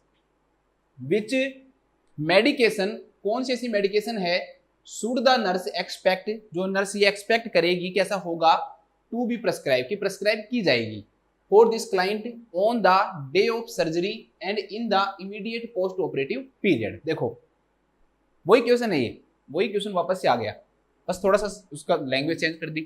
भाई एक नर्स है, एक क्लाइंट की क्या कर रही है, केयर कर रही है, जिसको क्या होने वाला है, बाइलैटरल एडेनोटोमी होने वाला है। 4 यहाँ पे ड्रग दे रखी है, आपको बताना है कि सर्जरी से पहले, बाइलैटरल एडेनोटोमी से पहले और बाइलैटरल एडेनोटोमी के बाद कौन सी जो ड्रग है वो दोस्तों प्रेस्क्राइब करेगा। ठीक है, उसको आपको बताना है। तो इसके अंदर 4 ड्रग दे रखी हैं। पहली जो ड्रग दे रखी है दैट इज मेथिमाजोल, दूसरी दे रखी है पिट्यूटरी एक्सट्रैक्ट, थर्ड दे रखा है रेगुलर इंसुलिन और चौथा दे रखा है हाइड्रोकोर्टिसोन सक्सिनेट। चलो बात करते हैं। पहली जो ड्रग है दोस्तों मेथिमाजोल, ये एक एंटी थायराइड मेडिकेशन है, एंटी थायराइड ड्रग है ये। एंटी थायराइड ड्रग का मतलब क्या हो गया दोस्तों कि मेथिमाजोल जो ड्रग है वो क्या काम करती है, थायराइड ग्लैंड के अगर जो हार्मोन है उनका लेवल अगर बढ़ा हुआ है, हाइपरथायरॉयडिज्म, ये लेवल बढ़ता है, T3 और T4 का लेवल, ट्राइआइडोथियोनिन और टेट्राइडोथायरोक्सिन या जिसे हम थायरोक्सिन के नाम से भी जानते हैं, उसका लेवल क्या होता है, बढ़ता है। तो उसके लेवल को कम करने का काम करती है ये। तो ये जो मेथिमाजोल जो ड्रग है, मेथिमाजोल ये जो ड्रग है दोस्तों, ये किसके ट्रीटमेंट में काम आती है, in the treatment of hyperthyroidism, in the treatment of hyperthyroidism के, हाइपरथायरॉयडिज्म के ट्रीटमेंट में ये ड्रग क्या आती है दोस्तों, काम आती है। अब हाइपरथायरॉयडिज्म हम पढ़ेंगे, जब पढ़ेंगे वहां पर भी आपको ट्रीटमेंट बताऊंगा, लेकिन जो ड्रग्स जो होती है दोस्तों उनको याद करने के लिए आपको रिवाइज चाहिए, तो मैं रिविजन भी करवाऊंगा। तो एक बार मैं आपको हाइपरथायरॉयडिज्म का ट्रीटमेंट करवाता हूँ। हाइपरथायरॉयडिज्म का ट्रीटमेंट लिख लो, ट्रीटमेंट ऑफ हाइपरथायरॉयडिज्म मतलब मेडिकल ट्रीटमेंट, मेडिकल ट्रीटमेंट। ठीक है, मेडिकल ट्रीटमेंट है ये, medical treatment of hyperthyroidism. Thyroid जो ग्लैंड है उसके हार्मोन्स का लेवल अगर बढ़ रहा है T3 T4 का, उसे हम किस नाम जानते हैं, हाइपरथायरॉयडिज्म के नाम से जानते हैं। तो इसके अंदर हम 5 प्रकार की ड्रग्स यूज करते हैं। पहली जो ड्रग्स है दोस्तों जिसको थियोएमाइड्स भी बोलते हैं हम, थियोएमाइड्स, या इसे डायरेक्टली एंटी थायराइड ड्रग्स भी बोलते हैं, एंटी थायराइड ड्रग। ठीक है, ड्रग्स। दूसरी ऐसी ड्रग्स होती हैं दोस्तों जो थायराइड जो ग्लैंड है उसकी ब्लड सप्लाई अच्छी होती है, मतलब उसके अंदर वेसल्स अच्छी पाई जाती है। तो अगर आप सर्जरी करोगे तो आप क्या कोशिश करोगे कि भाई ज़्यादा ब्लीडिंग नहीं हो, तो आप उसकी वैस्कुलरिटी को क्या करोगे, कम करोगे। तो दूसरी ऐसी ड्रग होती है जो डिक्रीज करती है वैस्कुलरिटी को, decrease the vascularity of thyroid gland. Thyroid, इनको हम आयोडाइड्स के नाम से भी जानते हैं। आयोडाइड्स क्यों जानते हैं अभी बताऊंगा। ठीक है दोस्तों, इसके अलावा एक ड्रग हम यूज करते हैं एसिटामिनोफेन, मतलब कि पैरासीटामोल, ये भी यूज करते हैं। इसके अलावा हम क्या यूज करते हैं दोस्तों, बीटा ब्लोकर, बीटा ब्लोकर्स, और एक हम यूज करते हैं कोर्टिकोस्टेरॉइड, कोर्टिकोस्टेरॉइड। लेकिन कोर्टिकोस्टेरॉइड में कौन सी यूज करते हैं वो मैं बताऊंगा आपको ना। तो ये 5 ड्रग आपको याद रखनी है। कैसे याद रखनी है भाई, बिल्कुल सिंपल है।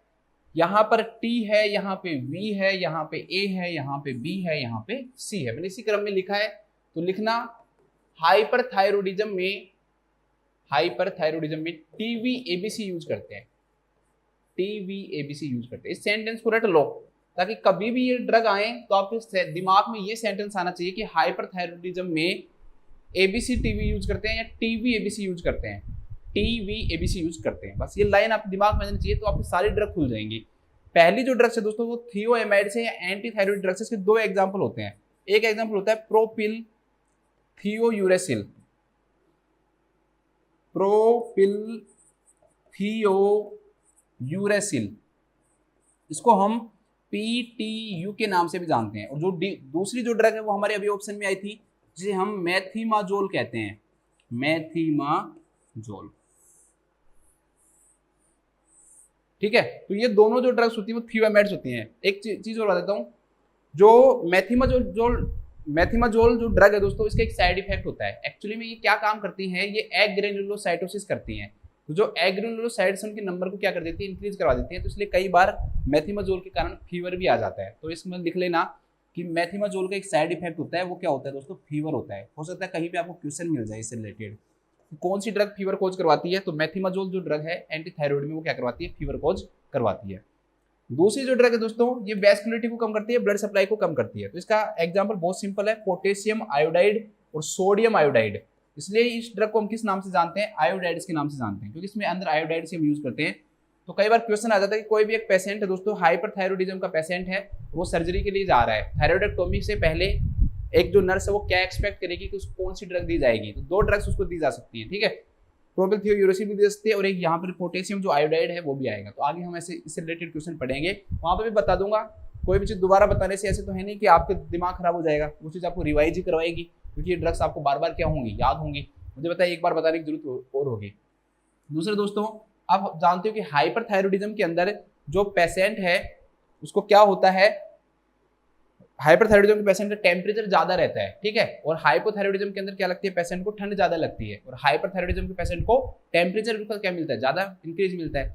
हाइपोथायरॉयडिज्म का पेशेंट हमेशा कंबल मांगता है, और हाइपरथायरॉयडिज्म का पेशेंट हमेशा पंखा मांगता है। तो टेम्परेचर ज्यादा होने के कारण उसे कौन सी ड्रग देते हैं दोस्तों, एसिटामिनोफेन देते हैं। कभी भी ऐसी ड्रग्स नहीं देनी चाहिए जिनके अंदर सैलिसाइलेट्स हो या सैलिसाइक्लिक एसिड हो। क्यों, क्योंकि T3 और T4 के लेवल को क्या करते हैं, इंक्रीज करते हैं। तो हम कौन सी ड्रग देते हैं, एसिटामिनोफेन देखते हैं। इसके अलावा इसमें हाइपरटेंशन भी देखने को मिलता है, तो उसके कारण हम इसे क्या देते हैं, बीटा ब्लोकर देते हैं, जैसे प्रोप्रानोलोल। ठीक है, प्रोप्रानोलोल जो ड्रग है दोस्तों, वो हम इसको देते हैं, बीटा ब्लोकर एग्जांपल। अब कोर्टिकोस्टेरॉइड हर कंडीशन में नहीं दी जाती है। एक्चुअली में इन्फ्लामेशन के कारण कई बार, और अच्छे से बात करेंगे आगे, कि जो पेशेंट की जो आईज है दोस्तों वो बाहर की तरफ निकलता है। ठीक है, तो उसे हम एक्सोप्थेल्मोज के नाम से जानते हैं। उसे हम आई बॉल्स का बाहर की तरफ प्रोट्रूजन होना, तो protrusion of the eye ball, ये बाहर की तरफ ऐसे निकलती हुई दिखाई देंगी, तो इसे हम एक्सोप्थेल्मोज बोलते हैं। तो एक्सोप्थेल्मोज के अंदर क्या होता है दोस्तों, इन्फ्लामेशन हो जाता है। तो उसे प्रिवेंट करने के लिए हम एंटी इन्फ्लेमेटरी ड्रग देंगे। तो वो एंटी इन्फ्लेमेटरी ड्रग कौन सी होती है, स्टेरॉइड्स होती हैं, अभी हमने बात की। तो ये एक्सोप्थेल्मोज की ट्रीटमेंट में यूज करते हैं। और एक्सोप्थेल्मोज भी किस में देखने को मिलता है, हाइपरथायरॉयडिज्म में देखने को मिलता है। तो आपको याद हो गया होगा, मैं आशा करता हूँ। थियोएमाइड्स T, वैस्कुलरिटी को कम करने वाली V, एसिटामिनोफेन, बीटा ब्लोकर और कोर्टिकोस्टेरॉइड। बहुत अच्छा मैनेजमेंट है, क्वेश्चन इससे रिलेटेड पूछे जा सकते हैं। चलो वापस आ जाते हैं नेक्स्ट। इसके बाद है पिट्यूटरी एक्सट्रैक्ट, मतलब पिट्यूटरी ग्लैंड जो काम कर रही है दोस्तों उससे रिलेटेड। तो कई बार इनफर्टिलिटी की कंडीशन के अंदर मान लो पिट्यूटरी ग्लैंड सही से काम नहीं कर पा रही है और पेशेंट को उसके कारण FSH LH का लेवल कम हो गया, तो हम पिट्यूटरी एक्सट्रैक्ट प्रोवाइड करते हैं। या ग्रोथ हार्मोन से रिलेटेड डिसऑर्डर हो तब भी हम क्या देते हैं, उसको पिट्यूटरी एक्सट्रैक्ट देते हैं। तो इतना वैसे याद करने का काम आपका है नहीं। दूसरा, ये वाले जो ऑप्शन होते हैं इनको आप हटा लिया करो, इनका कोई फायदा नहीं है। क्यों, क्योंकि ट्रेड नेम होते हैं, हमारे काम का नहीं है। इसके बाद दे रखा है रेगुलर इंसुलिन देंगे। एक्चुअली में ये कोई पैनक्रियाज की तो सर्जरी है नहीं कि हम उसको रेगुलर इंसुलिन देने की क्या करेंगे दोस्तों, कोशिश करेंगे। पैनक्रियाज में तो कोई डिसऑर्डर है नहीं कि पैनक्रियाज से रिलेटेड हो, तो इंसुलिन डायरेक्टली पैनक्रियाज से रिलेटेड होता है, तो वहाँ वैसे भी हम यहाँ पर इसको रेगुलर इंसुलिन देने की हमें कोई जरूरत नहीं पड़ती है, क्योंकि बहुत ज़्यादा लेवल को इतना इम्पैक्ट नहीं करेगा कि भाई आपको उसको अलग से उसके कारण इंसुलिन देना पड़े। क्यों? क्योंकि हमारे पास बॉडी जो है खुद कंपनसेट कर लेगी। अगर मान लो हाइपोग्लाइसीमिया देखने को मिला ग्लैंड के रिमूवल के बाद में, ठीक है, तो वो उसको कंपनसेट करने के लिए पैनक्रियाज है, और पैनक्रियाज खुद इंसुलिन के लेवल को क्या कर लेता है, इंक्रीज कर लेता है। तो हमें बाहर से इसके कारण से इंसुलिन देने की जरूरत नहीं पड़ती है, ठीक है, ये भी ध्यान रखना आप। क्योंकि कई बच्चे कह सकते हैं दोस्तों कि एड्रिनल जो ग्लैंड होती है, सर आप बता रहे हो कि ग्लूकोकोर्टिकोइड जो ग्लूकोज के लेवल को क्या करती है, इंक्रीज करती है। अब ये ग्लैंड रिमूवल हो गई तो ग्लूकोज के लेवल क्या हो गया, कम हो गया, तो आप इंसुलिन दो आप उसको। तो पहली बात तो देखो कम हो गया, तो कम हो गया तो आप क्या करोगे, इंसुलिन थोड़ी दोगे, वैसे भी इंसुलिन डोज को क्या किया जाएगा, कम किया जाएगा। और दूसरी बात, वैसे भी हमारी बॉडी जो है वो खुद कंपनसेट कर लेती है, क्योंकि पैनक्रियाज जो है वो इंसुलिन सीक्रेट करता है, तो वो अगर उसको लेवल को कम करना है तो और ज़्यादा उसको खुद कम कर लेगा, और ज़्यादा इंसुलिन देने की जरूरत पड़ेगी नहीं, ठीक है। तो दोनों चीज़ें वैसे भी इंसुलिन दे नहीं सकते हैं। हाइपोग्लाइसेमिया देखने को मिलेगा, क्यों? क्योंकि उसके अंदर हमें हाइपरग्लाइसेमिया होता है, जब उसका लेवल बढ़ता है, तो ग्लैंड को रिमूव कर दोगे तो हाइपोग्लाइसेमिया होगा, और हाइपोग्लाइसेमिया होगा तो आप इंसुलिन दोगे नहीं, ठीक है, तो ये वैसे भी नहीं देंगे। तो लास्ट जो ऑप्शन है दोस्तों, that would be the right answer. हम स्टीरॉइड देते हैं, तो ये hydrocortisone succinate is a example of the steroid. Hydrocortisone succinate जो होता है दोस्तों, वो स्टीरॉइड का क्या होता है, एग्जांपल होता है। तो कौन कौन से स्टीरॉइड होते हैं, थोड़ी सी इसके बारे में बात कर लेते हैं। अगर आपसे कोई पूछे कि नेचुरल कौन कौन से होते हैं, तो हम मेनली कोर्टिसोल और कोर्टिकोस्टेरोन देते हैं, वो होते हैं बॉडी के अंदर, कोर्टिकोस्टेरोन, ये क्या होते हैं, नेचुरल कोर्टिकोस्टेरॉइड्स होते हैं। लेकिन सिंथेटिक कोर्टिकोस्टेरॉइड्स की अगर वो बात करें, या मिनरल कोर्टिकोइड्स की बात करें, ठीक है, दोनों ही मान सकते हो। और यहाँ पर एल्डोस्टेरोन लिख लो, एल्डोस्टेरोन, या 11 डीऑक्सी कोर्टिकोस्टेरोन, बता दिया मैंने, बार बार बताने की आपको जरूरत नहीं है, कोर्टिकोस्टेरोन। अब यहाँ पर अगर हम बात करें सिंथेटिक कोर्टिकोस्टेरॉइड की दोस्तों, तो इसमें कुछ ड्रग्स आती हैं, उनका आपको याद रखना है। पहली जो ड्रग है जो कि इस ऑप्शन में दे रखी है, हाइड्रोकोर्टिसोन, ठीक है, इसमें सक्सिनेट लिखा हुआ है, लिखने की जरूरत नहीं है, सिर्फ इतना लिख लो, हाइड्रोकोर्टिसोन, ठीक है, हाइड्रोकोर्टिसोन देते हैं दोस्तों। एपकोर्लिन के नाम से आता है ये हॉस्पिटल्स के अंदर, है ना, ट्रेड नेम जो है एपकोर्लिन है, वो याद करने की जरूरत नहीं है। हाइड्रोकोर्टिसोन है दोस्तों, वो दोनों के रूप में काम करता है, बोथ ग्लूकोकोर्टिकोइड के रूप में भी काम करता है ये, और मिनरलोकोर्टिकोइड के रूप में भी काम करता है। ग्लूकोकोर्टिकोइड के रूप में भी काम करता है ये, और मिनरलोकोर्टिकोइड के रूप में भी ये काम करता है। एक जो ड्रग होती है दोस्तों, दैट इज प्रिडनिसोलोन, प्रिडनिसोलोन है। तो प्रिडनिसोलोन है वो ज्यादा ग्लूकोकोर्टिकोइड होता है, और कम क्या होता है, मिनरलोकोर्टिकोइड होता है। एक जो ड्रग होती है दोस्तों, दैट इज डेक्सामेथासोन, डेक्सामेथासोन है, वो भी देते हैं, ठीक है। डेक्सामेथासोन है वो ओनली एंड ओनली ग्लूकोकोर्टिकोइड की तरह काम करती है, मिनरलोकोर्टिकोइड की तरह काम नहीं करती है, सिर्फ और सिर्फ ग्लूकोकोर्टिकोइड, ये दोनों की तरह काम करती है। इनमें लगभग इक्वल होता है ग्लूकोकोर्टिकोइड मिनरलोकोर्टिकोइड। प्रिडनिसोलोन में ग्लूकोकोर्टिकोइड ज्यादा होता है, मिनरलोकोर्टिकोइड कम होता है। डेक्सामेथासोन सिर्फ और सिर्फ ग्लूकोकोर्टिकोइड है। और एक जो एग्जांपल है दोस्तों, दैट इज फ्लूड्रोकोर्टिसोन, फ्लूड्रोकोर्टिसोन। फ्लूड्रोकोर्टिसोन जो होता है दोस्तों, ये ओनली एंड ओनली मिनरलोकोर्टिकोइड की तरह काम करता है। इसको याद करने के लिए आप याद रख लो, है पीडीएफ, पीडीएफ है, पीडीएफ है। वैसे और भी होती है, ऐसे नहीं कह रहा कि मैम यही होती हैं, बहुत सारी ड्रग्स होती है, स्टेरॉइड्स के कोई लिमिट नहीं है, लेकिन जो मेन हमारे काम की जो आती है दोस्तों, वो यही है, वो याद करना है। अगर आपको ये चीज़ें याद भी नहीं हो तो आप उनको भूल जाना। अगर आपकी मेमोरी पावर अच्छी हो और आपको लगे कि सर मैं याद कर ही लूंगा, तो इनको याद कर लेना। ये तो वैसे भी याद हो जाएगी, फ्लूइड है और मिनरल्स है, ठीक है, वो याद हो जाएगी। तो और बाकियों को अगर आप याद करना चाहो तो याद कर लेना, नहीं हो तो ज़्यादा कंफ्यूज मत होना। तो चलो आ जाओ, तो इसका आंसर जो हो जाएगा आप सबको पता ही है, hydrocortisone would be the right answer of this question, ठीक है। तो लिख लो, बाइलैटरल एड्रिनलेक्टोमी, एड्रिनलेक्टोमी से पहले तथा बाद में एड्रिनल क्राइसिस को, या एडिसनियन क्राइसिस लिख लो, एड्रिनल इनसफिशियंसी, एडिसनियन क्राइसिस लिख लो, एडिसनियन क्राइसिस को प्रिवेंट करने के लिए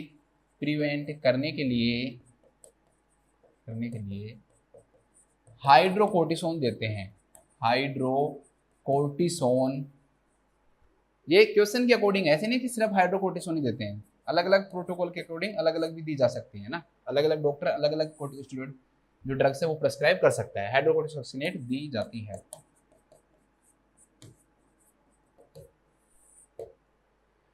ठीक है, ताकि आप रिवाइज करो तब ये क्वेश्चन सामने आए तो आपको बिल्कुल ये क्या रहे, याद रहे, इसलिए मैं बता रहा हूँ यहाँ पे। चलो नेक्स्ट क्वेश्चन पढ़ते हैं। कितनी हो गए हमारे, 3 हो गए शायद। तो हमारे क्वेश्चन नंबर हो गए 3। अब हम पढ़ते हैं क्वेश्चन नंबर 4। अब तो ऐसे सिंपल क्वेश्चन आएंगे आप खुद कहोगे कि सर ये तो बहुत ही सिंपल है, मैं तो खुद ही कर दूंगा। देखो कैसे। A nurse is caring for a client who had an adrenalectomy. एक नर्स केयर कर रही है एक क्लाइंट की जिसकी सर्जरी हो चुकी है, किस चीज की, एड्रेनलेक्टोमी की। For what clinical response should the nurse monitor while steroid therapy is being regulated. कि भाई कौन सा क्लिनिकल जो रेस्पॉन्स है ना जो नर्स को मॉनिटर करना चाहिए क्लाइंट का जब आप उसको स्टेरॉइड थेरेपी दे रहे हो। तो सिंपल सी बात ये पूछना चाह रहा है वो कि भाई एड्रेनलेक्टोमी किसी भी क्लाइंट में हो रही है तो उसके अंदर क्या कॉम्प्लिकेशन आ सकता है, एड्रेनलेक्टोमी के कारण क्या कॉम्प्लिकेशन आ सकता है जो आपको मॉनिटर करते रहना चाहिए। पेशेंट की एड्रेनलेक्टोमी हो गई, एड्रेनल ग्लैंड आपने रिमूव कर दिया। अब रिमूव करने के बाद दोस्तों आप किस चीज का ध्यान रखोगे कि इस पेशेंट के अंदर क्या कंडीशन देखने को मिल सकती है, क्या कंडीशन इस पेशेंट के अंदर देखने को मिल सकती है कि भाई उसको हाइपरटेंशन देखने को मिलेगा या हाइपोटेंशन देखने को मिलेगा, हाइपरग्लाइसेमिया देखने को मिलेगा या हाइपोग्लाइसेमिया देखने को मिलेगा। तो एक बार मैं थोड़ा सा वापस से रिवाइज करवा देता हूँ, थोड़ा सा साथ देना मेरा। ग्लूकोकोर्टिकोइड, बस मैं मिनरल्स की बात करूंगा, पूरा नहीं। हम बात करते हैं दोस्तों ग्लूकोकोर्टिकोइड सोडियम के लिए क्या करता है, पोटेशियम के लिए क्या करता है, वाटर के लिए क्या करता है, इसके अलावा कैल्शियम के लिए क्या करता है, और हाइड्रोजन जो आयन है दोस्तों कैल्शियम के लिए क्या करता है, हाइड्रोजन आयन के लिए क्या करता है, और ग्लूकोज के लिए क्या करता है। बस इन सब की बात करेंगे। तो ग्लूकोकोर्टिकोइड क्या काम करता है दोस्तों, या फिर आप मिनरल कोर्टिकोइड भी ले सकते हो। ठीक है, वो सोडियम इन सब के लिए सेम है, उसका सोडियम पोटेशियम वाटर इन सब के लिए लगभग सेम ही है, ग्लूकोज पे इतना असर नहीं करता वो। तो सोडियम का क्या करवाता है दोस्तों, रिटेंशन करवाता है। ग्लूकोकोर्टिकोइड सोडियम का क्या करवाता है, रिटेंशन करवाता है। पोटेशियम का क्या करवाता है, एक्सक्रीशन करवाता है। वाटर का क्या करवाता है, रिटेंशन करवाता है। कैल्शियम का क्या करवाता है, एक्सक्रीशन करवाता है। हाइड्रोजन आयन का क्या करवाता है, एक्सक्रीशन करवाता है। ग्लूकोज के लेवल को क्या करता है, इंक्रीज करता है। कैसे करता है, ग्लूकोनियोजेनेसिस के द्वारा और एंटी इंसुलिन इफेक्ट के द्वारा, ग्लूकोनियोजेनेसिस के द्वारा और एंटी इंसुलिन इफेक्ट के द्वारा। चलो आ जाओ, अगर मान लो सोडियम का रिटेंशन होगा तो सोडियम बढ़ेगा या कम होगा, आप कहोगे सर रिटेंशन होगा तो बढ़ेगा, और बढ़ेगा तो क्या होगा, हाइपरनेट्रीमिया। अगर सोडियम का लेवल 145 मिली इक्विवेलेंट पर लीटर से अगर ज्यादा हो जाता है तो उसे हम किस नाम से जानते हैं, हाइपरनेट्रीमिया के नाम से जानते हैं। इसके अलावा दोस्तों पोटेशियम का एक्सक्रीशन होगा, मतलब पोटेशियम बॉडी से बाहर जाएगा, और कभी भी पोटेशियम बॉडी से बाहर जाएगा तो पोटेशियम की क्या होगी, कमी होगी, और पोटेशियम की कमी होगी तो इसे हम किस नाम से जानेंगे दोस्तों, हाइपोकैलेमिया के नाम से जानेंगे, हाइपोकैलेमिया। तो पोटेशियम का जो लेवल है वो लगभग लेस देन 3.5 मिली इक्विवेलेंट पर लीटर से क्या हो जाता है, कम हो जाता है। इसके बाद में दोस्तों वाटर का क्या करवाता है, रिटेंशन करवाता है। तो सिंपल सी बात है, इंक्रीज करता है वाटर की अमाउंट को, या हम कह सकते हैं कि पेशेंट के अंदर क्या कोज करेगा, ये ओलिगोयूरिया कोज करेगा। ठीक है, इसके बाद कैल्शियम का दोस्तों एक्सक्रीशन करवा रहा है तो ये क्या कोज करवाएगा दोस्तों, हाइपोकैल्सियमिया कोज करवाएगा, हाइपोकैल्सियमिया। तो मतलब कि ये दोस्तों ऑस्टियोपोरोसिस के चांसेस को क्या करेगा, बढ़ाएगा। एक फैक्टर और था, ऑस्टियोक्लास्टिक जो एक्टिविटी है उसको भी ग्लूकोकोर्टिकोइड क्या करते हैं, इंक्रीज करते हैं, तो उससे भी ऑस्टियोपोरोसिस होने के चांसेस बढ़ जाते हैं। हाइड्रोजन आयन का क्या करवाएगा, एक्सक्रीशन करवाएगा। Hydrogen ion are responsible for maintaining the acidic pH of the blood, ये ब्लड की एसिडिक पीएच बनाते हैं। अगर हाइड्रोजन आयन बाहर निकल गए तो दोस्तों क्या होगा, एल्कलोसिस होगा। तो उस पेशेंट को क्या देखने को मिलेगा, मेटाबॉलिक एल्कलोसिस देखने को मिलेगा, मेटाबॉलिक एल्कलोसिस देखने को मिलेगा। ग्लूकोज के लेवल को बढ़ाते हैं तो क्या देखने को मिलेगा दोस्तों, हाइपरग्लाइसेमिया देखने को मिलेगा। अब ये सब चीजें कब होती हैं, जब ग्लूकोकोर्टिकोइड होता है या फिर ग्लूकोकोर्टिकोइड का लेवल इंक्रीज होता है, जो कि क्यूसिंग सिंड्रोम में होता है। लेकिन यहां पर क्या हो गया, एड्रेनलेक्टोमी हो गया, तो दोस्तों जो ग्लूकोकोर्टिकोइड और मिनरलोकोर्टिकोइड कर रहे हैं वो चीज होगी नहीं, तो उसका जस्ट क्या होगा, ऑपोजिट होगा। तो आपको कोई कहे कि एड्रिनल ग्लैंड को अगर आप रिमूव कर दो तो क्या होगा, तो आप कहोगे कि सोडियम का लेवल क्या होगा, यहाँ पे बढ़ रहा था तो यहाँ पर दोस्तों रिमूव करने के बाद उल्टा होगा। मैं नीचे लिखता हूं after removal of adrenal gland, भाई एड्रिनल ग्लैंड को आपने रिमूव कर दिया तो उसके बाद क्या होगा, यहाँ पर हाइपरनेट्रीमिया हो रहा था, उसकी जगह क्या होगा दोस्तों, हाइपोनेट्रीमिया होगा। यहाँ पे हाइपोकैलेमिया हो रहा था, उसकी जगह क्या होगा दोस्तों, हाइपरकैलेमिया होगा। यहाँ पर ओलिगोयूरिया हो रहा था दोस्तों, उसकी जगह क्या होगा, पोलीयूरिया होगा। जो वाटर का रिटेंशन हो रहा था उसकी जगह एक्सक्रीशन होगा। हाइपोकैल्सीमिया की जगह यहाँ पर क्या देखने को मिलेगा दोस्तों, हाइपरकैल्सीमिया देखने को मिलेगा, जिससे रीनल स्टोन भी क्या हो सकते हैं, प्रमोट हो सकते हैं। मेटाबॉलिक एल्कलोसिस की जगह क्या देखने को मिलेगा, मेटाबॉलिक एसिडोसिस देखने को मिल सकता है। और हाइपरग्लाइसेमिया की जगह क्या देखने को मिल सकता है, हाइपोग्लाइसेमिया देखने को मिल सकता है। भाई आपको मैंने ऑपोजिट ही तो करना सिखा रहा हूँ ना, विलोम शब्द, आपको विलोम शब्द तो सिखा रहा हूँ मैं। बस एक डिजीज खत्म हो जाती है, एक आपका पूरा सिस्टम खत्म हो जाएगा। एक डिजीज मैं करवा दूंगा, पूरे के पूरे ये सिम्टम आएंगे उस डिजीज में, जिसे हम एडिसन डिजीज के नाम से हम जानेंगे। जिसे हम किस नाम से जानेंगे, एडिसन डिजीज के नाम से जानेंगे। और यहाँ पर यही सिम्टम किस में आएंगे, जब एड्रिनल ग्लैंड को हम रिमूव कर देंगे। तो अब हम ये सारे सिम्टम में से हमें ऑब्जर्व करना है कि इनमें से कोई सा सिम्टम तो नहीं आ रहा है। तो एड्रिनल ग्लैंड रिमूव हो गई तो इनमें से कोई सिम्टम हमें दिखाई देगा। चलो आ जाओ ऑप्शन में। पहला दे रखा है दोस्तों, हाँ बीपी पे क्या फर्क पड़ेगा वो भी पढ़ लो। तो बीपी पे क्या होगा दोस्तों, यहाँ पर ओलिगोयूरिया की जगह पोलीयूरिया हुआ है, तो ज्यादा वाटर क्या होगा, लॉस होगा। इसके अलावा सोडियम की भी क्या आई है, कमी आई है। सोडियम की कमी और वाटर का लॉस क्या करवाएगा, हाइपोटेंशन करवाएगा या हाइपरटेंशन। सिंपल सी बात है, क्या करवाएगा दोस्तों, हाइपोटेंशन करवाएगा। तो अगर एड्रिनल ग्लैंड का रिमूवल हो गया तो क्या हो गया, हाइपोटेंशन हो गया। और अगर ग्लूकोकोर्टिकोइड का लेवल बढ़ता, अगर इंक्रीज होता है तो वो क्या कोज करवाता है दोस्तों, हाइपरटेंशन कोज करवाता है। चलो आ जाओ। तो इसमें दे रखा है कि भाई आप मॉनिटर करो हाइपोटेंशन के लिए, बिल्कुल सही है।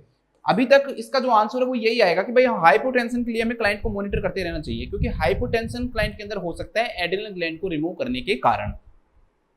दूसरा जो ऑप्शन दे रखा है दोस्तों वो आपको दे रखा है हाइपरग्लाइसेमिया। भाई हाइपरग्लाइसेमिया क्यों देखने को मिलेगा, एड्रिनल ग्लैंड को अगर आपने रिमूव कर दिया तो उस क्लाइंट के अंदर क्या देखने को मिलेगा दोस्तों, हाइपोग्लाइसेमिया देखने को मिलेगा। तो हम क्लाइंट को किस चीज के लिए मॉनिटर करेंगे, हाइपोग्लाइसेमिया के लिए मॉनिटर करेंगे। तो ये ऑप्शन बिल्कुल क्या हो गया, गलत हो गया। हमें क्लाइंट को किसके लिए मॉनिटर करना चाहिए, हाइपोग्लाइसेमिया के लिए मॉनिटर करना चाहिए, न कि हाइपरग्लाइसेमिया के लिए। सेकंड दोस्तों, सोडियम के रिटेंशन के लिए, अरे भाई सोडियम का रिटेंशन थोड़ी होगा। यहां देखो आप, यहां देखो सोडियम का तो क्या होगा दोस्तों, अब यहाँ पे उल्टा होगा, वहां पे रिटेंशन हो रहा था, यहाँ पे क्या होगा, एक्सक्रीशन होगा। तो सोडियम का एक्सक्रीशन होगा तभी तो क्लाइंट के अंदर क्या देखने को मिलेगा, हाइपोनेट्रीमिया देखने को मिलेगा ना। तो यहाँ पर सोडियम का रिटेंशन की जगह क्या होगा दोस्तों, सोडियम का एक्सक्रिएशन को मॉनिटर करना है हमें। हमें किस चीज को मॉनिटर करना है कि कहीं सोडियम का एक्सक्रिएशन तो नहीं हो रहा, या फिर हम कहें कि हमें हाइपोनेट्रीमिया को मॉनिटर करना है। हाइपोनेट्रीमिया को क्या करना है दोस्तों, मॉनिटर करना है। पोटेशियम के एक्सक्रिएशन को, अरे भाई पोटेशियम का एक्सक्रिएशन थोड़ी होगा, जब एडेनोटोमी को रिमूव कर दिया तो अब यहाँ पर पोटेशियम का तो क्या होने लग जाएगा, रिटेंशन होने लग जाएगा, तभी तो हाइपरकैलेमिया होगा ना, क्योंकि उल्टा होगा ना। जो यहाँ पर रिटेंशन हो रहा था, रिमूवल होने के बाद यहाँ पर क्या होगा दोस्तों, एक्सक्रिएशन होगा। यहाँ एक्सक्रिएशन हो रहा था, रिमूवल होने के बाद क्या होगा, रिटेंशन होगा।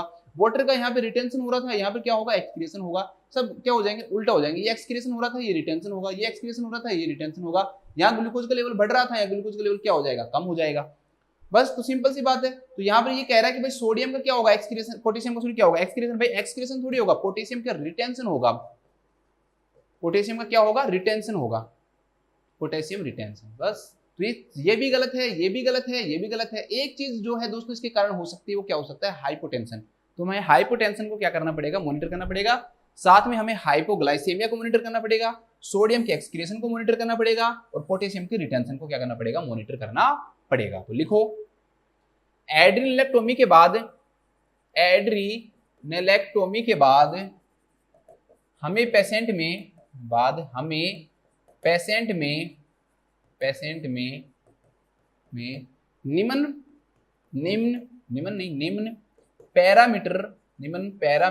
निम्न पैरामीटर मॉनिटर करने चाहिए। अब उन सारे पैरामोनिटर जितने भी हैं उनके नाम लिख लेना, और इसमें से लिख लेना। आप खुद देखो, पहला लिखना कि भाई रिटेंशन हो रहा था तो सोडियम का क्या लिखोगे, एक्सक्रिएशन। तो ऐसे लिख लेना, सोडियम का एक्सक्रिएशन को मॉनिटर करेंगे। दूसरा, पोटेशियम का जो रिटेंशन है उसे मॉनिटर करेंगे, RE, ठीक है। और यहां पर क्या हो रहा था, पोलीयूरिया, सॉरी यहां पर क्या हो रहा था, सब चीजें मैं कंसेप्ट याद रखता हूँ ना, मुझे ऐसे नहीं दिमाग में आता। तो वाटर का रिटेंशन हो रहा है, अब यहाँ वाटर का क्या होगा दोस्तों, एक्सक्रिएशन होगा, और वाटर का एक्सक्रिएशन होगा तो क्या होगा, पोलीयूरिया होगा। तो आप और किस चीज को मॉनिटर करोगे, पोलीयूरिया को मॉनिटर करोगे, कहीं पोलीयूरिया तो नहीं हो गया। चौथा, वहां पर कैल्शियम का एक्सक्रिएशन हो रहा था, यहाँ पर हाइपर कैल्शियम देखने को मिलेगा। वहां पर मेटाबॉलिक एसिडोसिस था, यहाँ पर मेटाबॉलिक एल्कलोसिस था, यहाँ पर मेटाबॉलिक एसिडोसिस देखने को मिलेगा।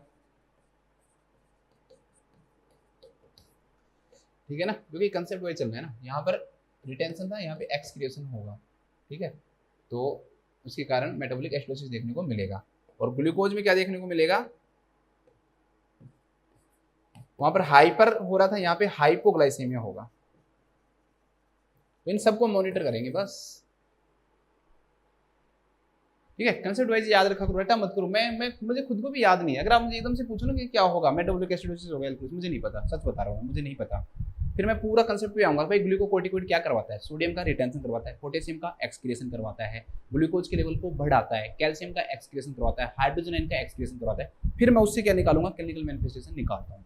ठीक है, मुझे भी ऐसे एकदम से रटे हुए नहीं याद रहते। आप मुझे कहो कि एकदम से क्या होगा तो मैं नहीं बता पाऊंगा, मुझे टाइम चाहिए कि इसके लिए क्या क्या कंसेप्ट काम करने वाला है। तो इसका आंसर जो हो जाएगा दैट विल बी फर्स्ट। कुछ बच्चों के कमेंट आएंगे सर आप सारों को अंडरलाइन कर देते हो, समझ में नहीं आता कि आंसर क्या है, फिर आपको क्या समझ में आ रहा है क्लास में। तो इसका आंसर हाइपरटेंशन हो जाएगा। चलो नेक्स्ट क्वेश्चन देखो, सेम वैसा ही क्वेश्चन, कुछ ज़्यादा टफ नहीं है, समझ में आ जाएगा अब आपको। अब हमने हर चीज़ पढ़ ली है लगभग, एक चीज़ और पढ़ाऊंगा, उसके बाद में लगभग सारी चीज़ पढ़ी हुई है। एक client who has just had an adrenalectomy, एक क्लाइंट जिसका अभी अभी क्या हुआ है दोस्तों, एडेलेक्टोमी हुआ है।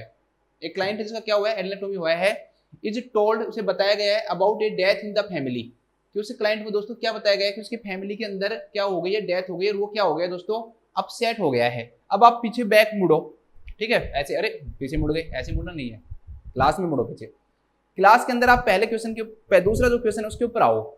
दूसरा एक क्वेश्चन था ना एडिसनियन क्राइसिस वाले पे आओ, मुझे नहीं पता कौन सा, देख लो। एडिसनियन जो क्राइसिस वाला है उसमें मैंने आपको क्या रिस्क फैक्टर बताया था कि अगर एडेलेक्टोमी के बाद किसी भी पेशेंट को स्ट्रेस मिल जाए, स्ट्रेस और ट्रोमा मिल जाए ना दोस्तों, तो उसको एडिसनियन क्राइसिस होने के चांसेस और ज्यादा क्या हो जाएंगे, बढ़ जाएंगे।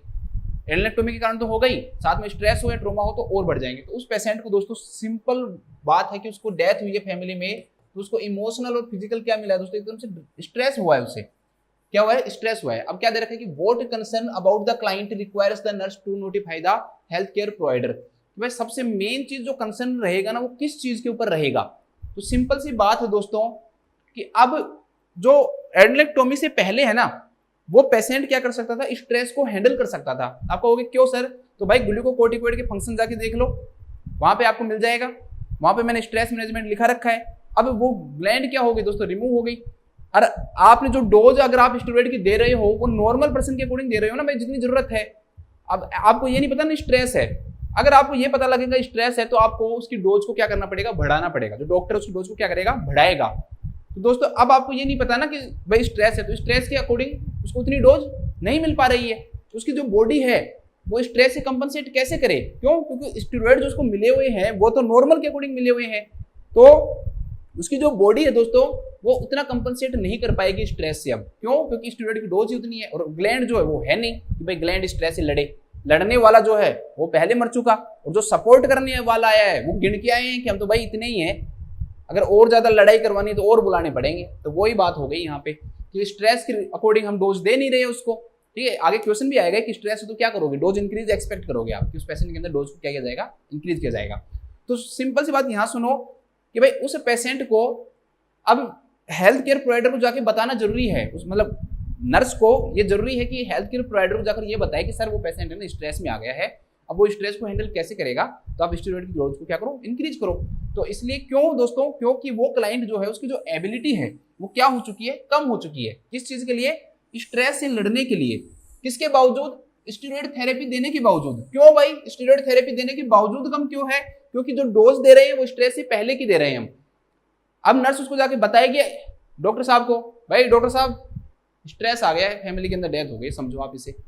फिर डॉक्टर साहब क्या करेंगे, अच्छा लो स्टेरॉइड इतना और बढ़ा देता हूँ, मैं इतनी डोज और बढ़ा देता हूँ, तो डोज बढ़ाई जाएगी। क्यों, तो स्टेरॉइड देने के बावजूद उसकी जो बॉडी है वो क्या नहीं कर पाएगी दोस्तों, स्ट्रेस को हैंडल नहीं कर पाएगी। तो ये इसका राइट आंसर हो जाएगा, third would be the right answer of this question.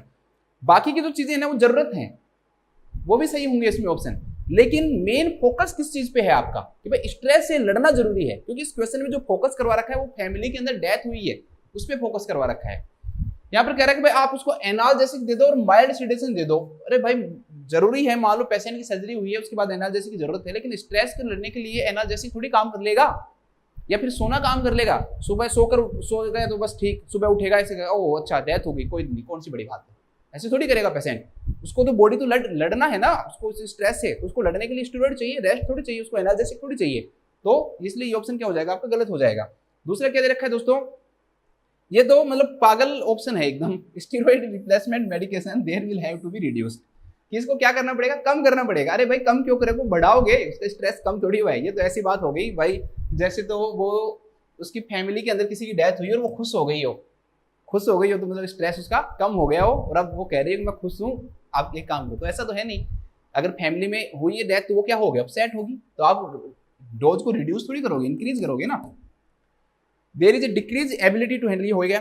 Feelings of exhaustion and lethargy may result from stress, हाँ ये आ सकते हैं, लेकिन आने से आप इसको देखते थोड़ी रहोगे कि भाई फीलिंग्स आ रही है, उसको एग्जॉस्ट हो गई है वो पूरी, ठीक है, परेशान हो गई है, लिथार्जी हो गई है, इस पर थोड़ी फोकस करोगे कि सर वो लिथार्जी हो गई, स्ट्रेस हो गया। मेन फोकस आपको किस पे करवाना है, स्टेरॉइड थेरेपी, जो स्टेरॉइड जो आप दे रहे हो उसकी डोज को बढ़वाना है ना आपको, उस पर ज्यादा फोकस करना है। तो ये भी सही है, बट इन दोनों में अगर हमें एक चुनना पड़ेगा तो हम ये चुनेंगे, डेफिनेटली ये चुनेंगे हम। तो थर्ड आएगा इसका राइट आंसर। तो लिखो अगर, अरे यार कौन सा अगर लिख रहा हूं, अगर एड्रेनलेक्टोमी के पेशेंट को अगर एड्रेनलेक्टोमी के पेशेंट को कोई स्ट्रेस होता है,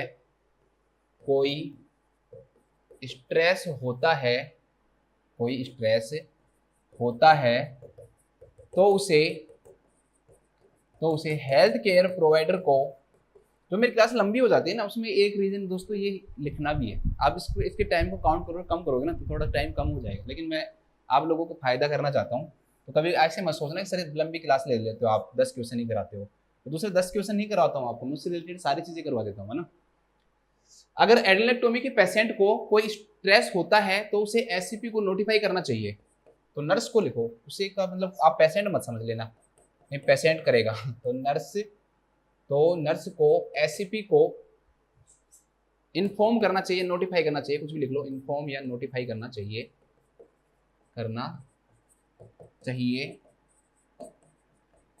क्योंकि मैं लिख रहा हूँ वो लिख लो, क्योंकि स्ट्रेस के दौरान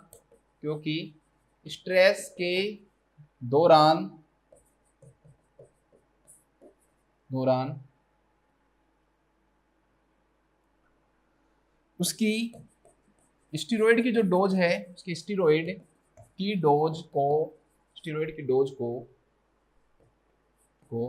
इंक्रीज करने की जरूरत पड़ सकती है, करने की जरूरत पड़ेगी। बस ये लिख लो, समझ में आ जाएगा इससे आपको पूरा। नेक्स्ट लिखते हैं, नेक्स्ट क्वेश्चन करते हैं हम, ठीक है। नेक्स्ट क्वेश्चन आपके सामने है, 3-4 ही होंगे, नहीं 4 नहीं भाई, ये 4 है, 5 हो गए, और ये है 5 हो गए हमारे, ठीक है। टाइम हो गया हमारा 1 घंटा हो गया, 5 हो रहे हैं, अब एक में टाइम लगेगा बस, फिर करवा देंगे ना। अब ये देखो, ये आपको खुद को ही आता है, ये मुझे करवाने की जरूरत ही नहीं है। देखो, एक client with A tentative diagnosis, मतलब ऐसे लग रहा है कि उस क्लाइंट को क्या है दोस्तों, क्यूसिंग सिंड्रोम है आपको, ठीक है। टेंटेटिव मतलब आपको एग्जाम की डेट आती है ना, टेंटेटिव डेट आती है कि भाई इस डेट को, तो वो डेट, तो tentative diagnosis of Cushing syndrome has an increased cortisol level. बस सिंपल सी बात है, ग्लूकोकॉर्टिकॉइड का लेवल इंक्रीज मिलेगा, और cortisol is an example of glucocorticoid. For what response should the nurse assess this client, तो नर्स कौन से रेस्पॉन्स के लिए क्लाइंट को असेस करेगी। भाई सिंपल सी बात ये है कि क्यूसिंग सिंड्रोम का कौन सा सिम्टम है इनमें से, वो बताना है आपको, कि भाई क्यूसिंग सिंड्रोम है तो आपको देखना है भाई कौन से सिम्टम इसके अंदर देखने को आपको मिलेगा, वो सिम्टम आपको देखना है। तो वापस से वहीं चले जाओ, बैक, ये आ जाओ, ये जो ऊपर लिखाए हुए हैं ये सारे सिम्टम देखने को मिलेंगे। हाइपरनेट्रीमिया देखने को मिलेगा, हाइपोकैलेमिया देखने को मिलेगा, ठीक है। इसके अलावा हाइपोकैल्सियम देखने को मिलेगा, मेटाबॉलिक एल्कलोसिस देखने को मिलेगा, ओलिगोयूरिया देखने को मिलेगा, हाइपरटेंशन देखने को मिलेगा, और क्या देखने को मिलेगा, हाइपरग्लाइसेमिया देखने को मिलेगा, ठीक है। ये सारे सिम्टम देखने को मिलेंगे। अब आ जाओ, बस इनमें से ढूंढ लो कौन सा सिम्टम है। पहला दे रखा है दोस्तों हाइपोवोलेमिया। अरे भाई हाइपोवोलेमिया क्यों देखने को मिलेगा, सोडियम का रिटेंशन हो रहा है, साथ में वाटर का रिटेंशन हो रहा है, ये सारी चीजें फ्लूइड को इंक्रीज करवा रही है वाटर को, तो हाइपरवोलेमिया देखने को मिलेगा ना, हाइपो क्यों होगा, तो हाइपरवोलेमिया, तो गलत हो गया। दूसरा देख रहे हैं हाइपरकैलेमिया, हाइपरकैलेमिया क्यों देखने को मिलेगा, पोटेशियम का क्या करवाएगा, ये एक्सक्रिएशन करवाएगा। जब पोटेशियम का एक्सक्रिएशन होगा तो क्या होगा, उसके कारण हाइपोकैलेमिया होगा, हाइपोकैलेमिया होगा। हाइपोग्लाइसेमिया, लो फिर मूर्ख जैसी बात कर दी भाई, हाई ग्लूकोज के लेवल को बढ़ाता है तो हाइपरग्लाइसेमिया होगा, हाइपर। और लास्ट जो ऑप्शन है उसमें क्या है, हाइपरनेट्रीमिया। हाँ भाई यहां पर आके सही होगा, सोडियम का क्या होता है दोस्तों, रिटेंशन होता है, तो हाइपरनेट्रीमिया देखने को मिलता है।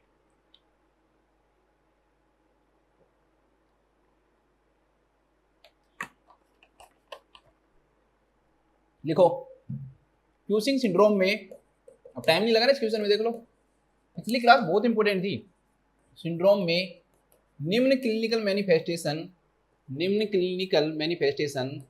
देखने को मिलते हैं, देखने को मिलते हैं। इसमें लिख लो, पहला सोडियम का रिटेंशन होगा, हाइपरनेट्रेमिया। पोटेशियम का एक्सक्रिएशन होगा, हाइपोकैलेमिया। वाटर का रिटेंशन होगा, उसके कारण क्या होगा दोस्तों, हाइपरवोलेमिया। ठीक है, हाइपरवोलेमिया यही लिख लो आप। हाइपरवोलेमिया और हाइपरनेट्रीमिया दोनों मिलकर क्या करवाएंगे, हाइपरटेंशन करवाएंगे। देखो रट गए होंगे अब आपको कैसे कैसे काम चल रहा है। कैल्शियम का लेवल डिक्रीज होगा तो हाइपोकैल्सीमिया देखने को मिलेगा। हाइड्रोजन आयन एक्सक्रिएट होंगे तो मेटाबॉलिक एल्कलोसिस देखने को मिलेगा, मेटाबॉलिक एल्कलोसिस देखने को मिलेगा। और छठवा दोस्तों क्या देखने को मिलेगा, हाइपरग्लाइसेमिया देखने को मिलेगा। कोई चीज रटनी पड़ी क्या, कोई चीज रटनी नहीं पड़ेगी आपको, ठीक है। अगर आप रट रहे हो तो आप गलत पढ़ रहे हो, और रट रहे हो कभी याद नहीं कर पाओगे, वहां पर यही भूल जाओगे हाइपो था कि हाइपर था, कभी नहीं याद कर पाओगे, ध्यान रखना इस चीज को। चलो नेक्स्ट आ जाओ। ए हेल्थ केयर प्रोवाइडर ऑर्डर्स ए लो सोडियम और हाई पोटेशियम। बिल्कुल सिंपल क्वेश्चन है, अगर आप में थोड़ा भी माइंड है ना, क्योंकि है तभी तो आपने बीएस नर्सिंग या जीएनएम को क्लियर किया है, ऐसे थोड़ी क्लियर कर लिया, और कुछ ने तो एमएससी भी कर रखी है। तो लो सोडियम और हाई पोटेशियम डाइट दी जा रही है एक पेशेंट को, जिसको क्या है दोस्तों, क्यूसिंग सिंड्रोम है। क्यूसिंग सिंड्रोम के पेशेंट को हम लो सोडियम और हाई पोटेशियम डाइट दे रहे हैं। Which explanation should the nurse provide as to why the client needs to follow this diet. कि भाई आपको ये बताना है मुझे कि ये डाइट क्यों दे रहे हो आप, क्यूसिंग सिंड्रोम के पेशेंट को लो सोडियम और हाई पोटेशियम डाइट क्यों दे रहे हो आप। अरे भाई इधर आ जाओ,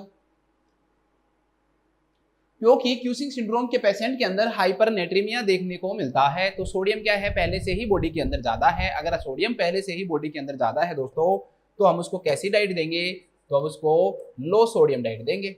हम उसको कैसी डाइट देंगे दोस्तों, लो सोडियम डाइट देंगे। भाई कोई कहने की जरूरत है इसमें नहीं।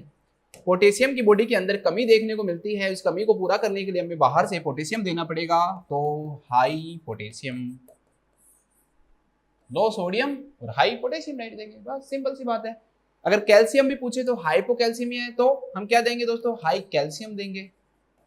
कैल्शियम की डोज को भी क्या करना पड़ सकता है, हमें इंक्रीज करना पड़ सकता है, ठीक है। तो ये ध्यान रख लेना, लो सोडियम और हाई कैल्शियम और हाई पोटेशियम डाइट देंगे, बस यही रीजन है भाई। रीजन तो आपको पता ही है, बताने की जरूरत ही नहीं है ना।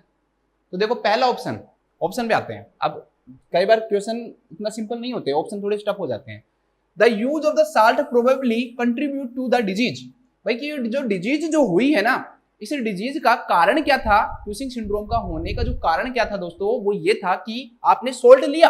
अब कल की क्लास में वापस जाओ और वहां पर जाके क्यूसिंग सिंड्रोम जो है दोस्तों, उसके जो कोजेज हैं उनके बारे में पढ़ो। क्या मैंने कोई भी आपको एक ऐसा कोज लिखा रखा है जिस कोज के अंदर मैंने आपको लिखा रखा हो कि सोल्ट का यूज करना, नहीं। तो सोल्ट का यूज करने से कभी भी क्यूसिंग सिंड्रोम नहीं होता। तो ये तो कह रहा है यही बात है भाई, इसलिए क्योंकि सोल्ट का यूज करने से क्या हुआ है दोस्तों, ये डिजीज हुई है, इसलिए आप सोल्ट मत दो, तो गलत। दूसरा दोस्तों, access weight will be gained if the sodium is not limited. क्या कह रहा है कि अगर सोडियम को वेट है ना, वो क्या हो जाएगा, एक्सेस हो जाएगा, अगर सोडियम को लिमिट नहीं किया गया तो। सही है ये, गलत है, सही है ये बात सही है ना कि भाई सोडियम को अगर आपने नहीं रोका तो उसके कारण क्या होगा, वेट एक्सेस होगा, क्योंकि थोड़ा सा तो वेट पे फर्क पड़ता ही है, सोडियम का रिटेंशन होगा, साथ में वाटर का रिटेंशन होगा, उसके कारण वेट गेन होगा। लेकिन भाई हमें तो दोनों चीजों के बारे में बताना है ना, लो सोडियम और हाई पोटेशियम। ये सोडियम तो इसने बता दिया, पोटेशियम का कहाँ है, तो ये कंप्लीट रैशनल नहीं दे पा रहा। तो हमारा आंसर ये भी हो सकता है कि अगर हमें बाकी के ऑप्शन में सही आंसर नहीं मिला ना, तो हम इसको सही कर देंगे। अगर इससे बेटर नहीं मिला तो ये सही कर देंगे। क्यों? क्योंकि सोडियम को सही बता रहा है, लेकिन पोटेशियम के बारे में ये मौन है, ठीक है, शांत है ये बिल्कुल। नेक्स्ट क्या कह रहा है दोस्तों, the loss of access sodium and potassium, कि भाई क्यूसिंग सिंड्रोम के अंदर एक्सेस सोडियम और पोटेशियम का क्या हो जाता है, लॉस हो जाता है। बिल्कुल गलत। कहां से लॉस हो जाता है? सोडियम का। सोडियम का तो रिटेंशन होता है ना, ये दोनों का ही बता रहा है कि दोनों का लॉस हो जाता है, सोडियम का भी लॉस हो जाता है और पोटेशियम को लॉस हो जाता है, ठीक है। In the urine requires less renal stimulation, जिससे यूरिन ये देने से क्या होता है कि जो किडनी जो है उनको कम स्टिमुलेशन की क्या पड़ती है, जरूरत पड़ती है। तो गलत लिख रखा है ना, सिंपल सी बात, इतना समझ लो, छोड़ो उसको, कि भाई एक्सेस सोडियम और जो पोटेशियम है दोस्तों उसका लॉस हो जाता है। कहां से लॉस हो जाता है? सोडियम का तो लॉस थोड़ी होता है, सोडियम का तो रिटेंशन होता है। लॉस किसका होता है? पोटेशियम का। तो गलत। अभी तक हमारा दूसरा आंसर सही है। अब हम फोर्थ पे बढ़ते हैं। एक्सेसिव एल्डोस्टेरोन एंड कोर्टिसोन, मतलब कि ग्लूकोकोर्टिकोइड, ये मिनरलोकोर्टिकोइड और ये glucocorticoid. Cause as retention of sodium, हाँ भाई सही बात है, सोडियम का क्या करवाते हैं, ये रिटेंशन करवाते हैं। And loss of potassium, potassium का एक्सक्रीशन करवाते हैं। अब आप एक बात बताओ, आपको दूसरे में से और चौथे में से एक ऑप्शन चुनना हो तो आप कौन सा चुनोगे? दूसरा चुनोगे या चौथा? तो आप अगर जिद्दी हो, आप ये कहोगे सर मैं तो गलत ही चुनूंगा, तब तो आप दूसरा चुन सकते हो, नहीं तो आपको फोर्थ चुनना पड़ेगा। क्यों? इतना परफेक्ट इसने पूरा आंसर आपको दे रखा है, जहां इसने सोडियम के बारे में भी बात की है, पोटेशियम के बारे में बात की है, एल्डोस्टेरोन के बारे में बात की है और कोर्टिकोस्टेरोन के बारे में बात की है। तो ये आंसर हो जाएगा। बस छोड़ो, लिख लो नेक्स्ट, ठीक है। फोर्थ हो जाएगा आंसर, कहीं ऐसे मत कह देना सर दूसरा तो नहीं है, ये राइट आंसर होगा। और फिर कमेंट में करोगे, कमेंट करके कहोगे कि सर आंसर नहीं बताया, तो पूरा समझा दो आपको, लेकिन आंसर को मतलब बताना जरूरी है ना। चलो लिखते हैं नेक्स्ट, इसको लिख लो।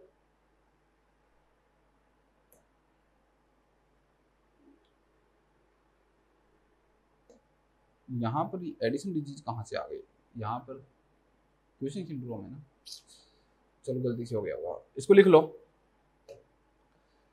लिखो, क्यूसिंग सिंड्रोम के पेशेंट को, क्यूसिंग सिंड्रोम के पेशेंट को लो सोडियम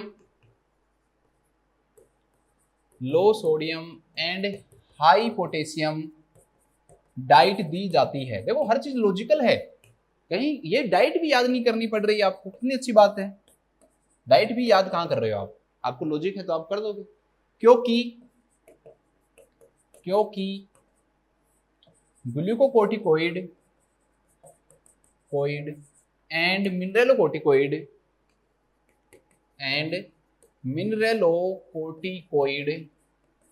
सोडियम का रिटेंशन एंड पोटेशियम का एक्सक्रिएशन करवाते हैं,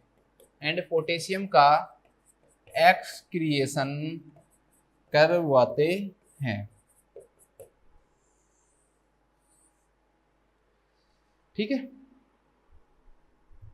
चलो नेक्स्ट आ जाओ। टाइम हो गया 1 घंटा 13 मिनट लगभग इस क्लास को हमें, और क्वेश्चन जो हमारे सोल्व हो गए वो 2 और हो गए। देखा कितनी जल्दी हो गए। अब एक क्वेश्चन है वही थोड़ा सा आएगा, फिर बाकी 5, 6 और 7। अब आप बताओगे अगर आपने पिछली क्लास नहीं ली होती सही से तो कुछ समझ में आता क्या? कुछ भी समझ में नहीं आता आपको। अब हम आते हैं क्वेश्चन नंबर 8 के ऊपर।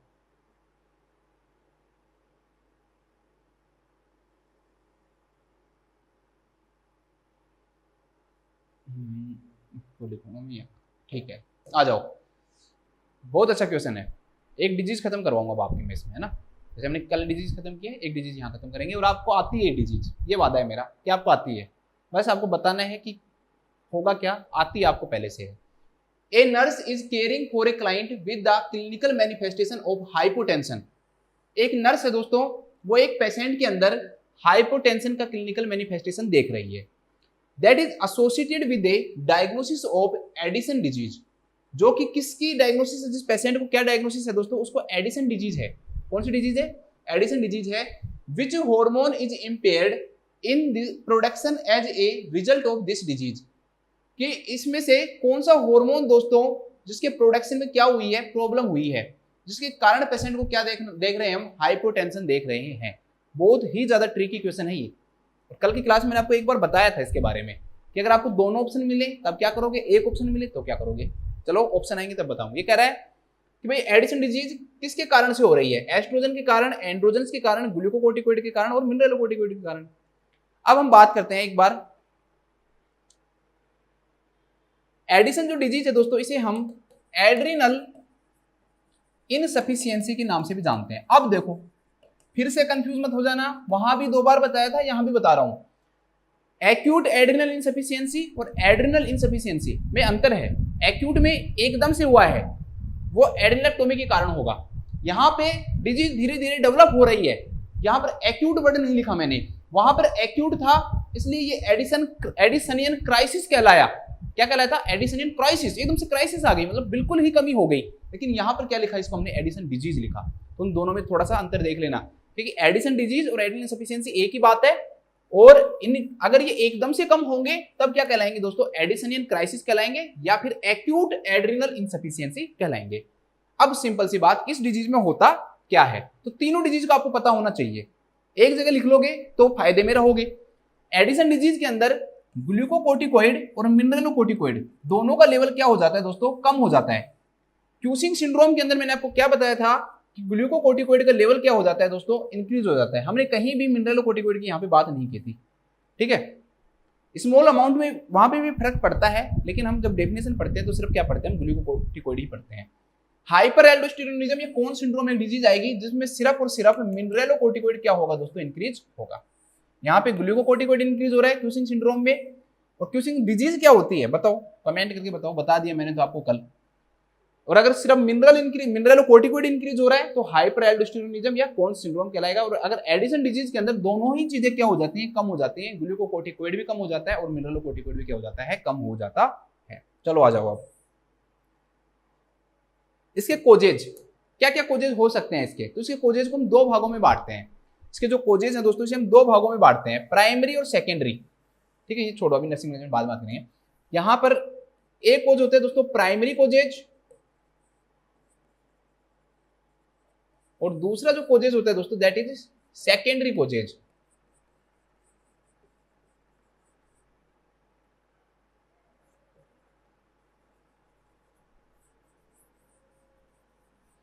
प्राइमरी कोजेज का मतलब क्या होगा दोस्तों, ग्लूकोकोर्टिकोइड और अगर मिनरलोकोर्टिकोइड किसके द्वारा सीक्रेट होते हैं, एड्रिनल ग्लैंड के द्वारा सीक्रेट होते हैं।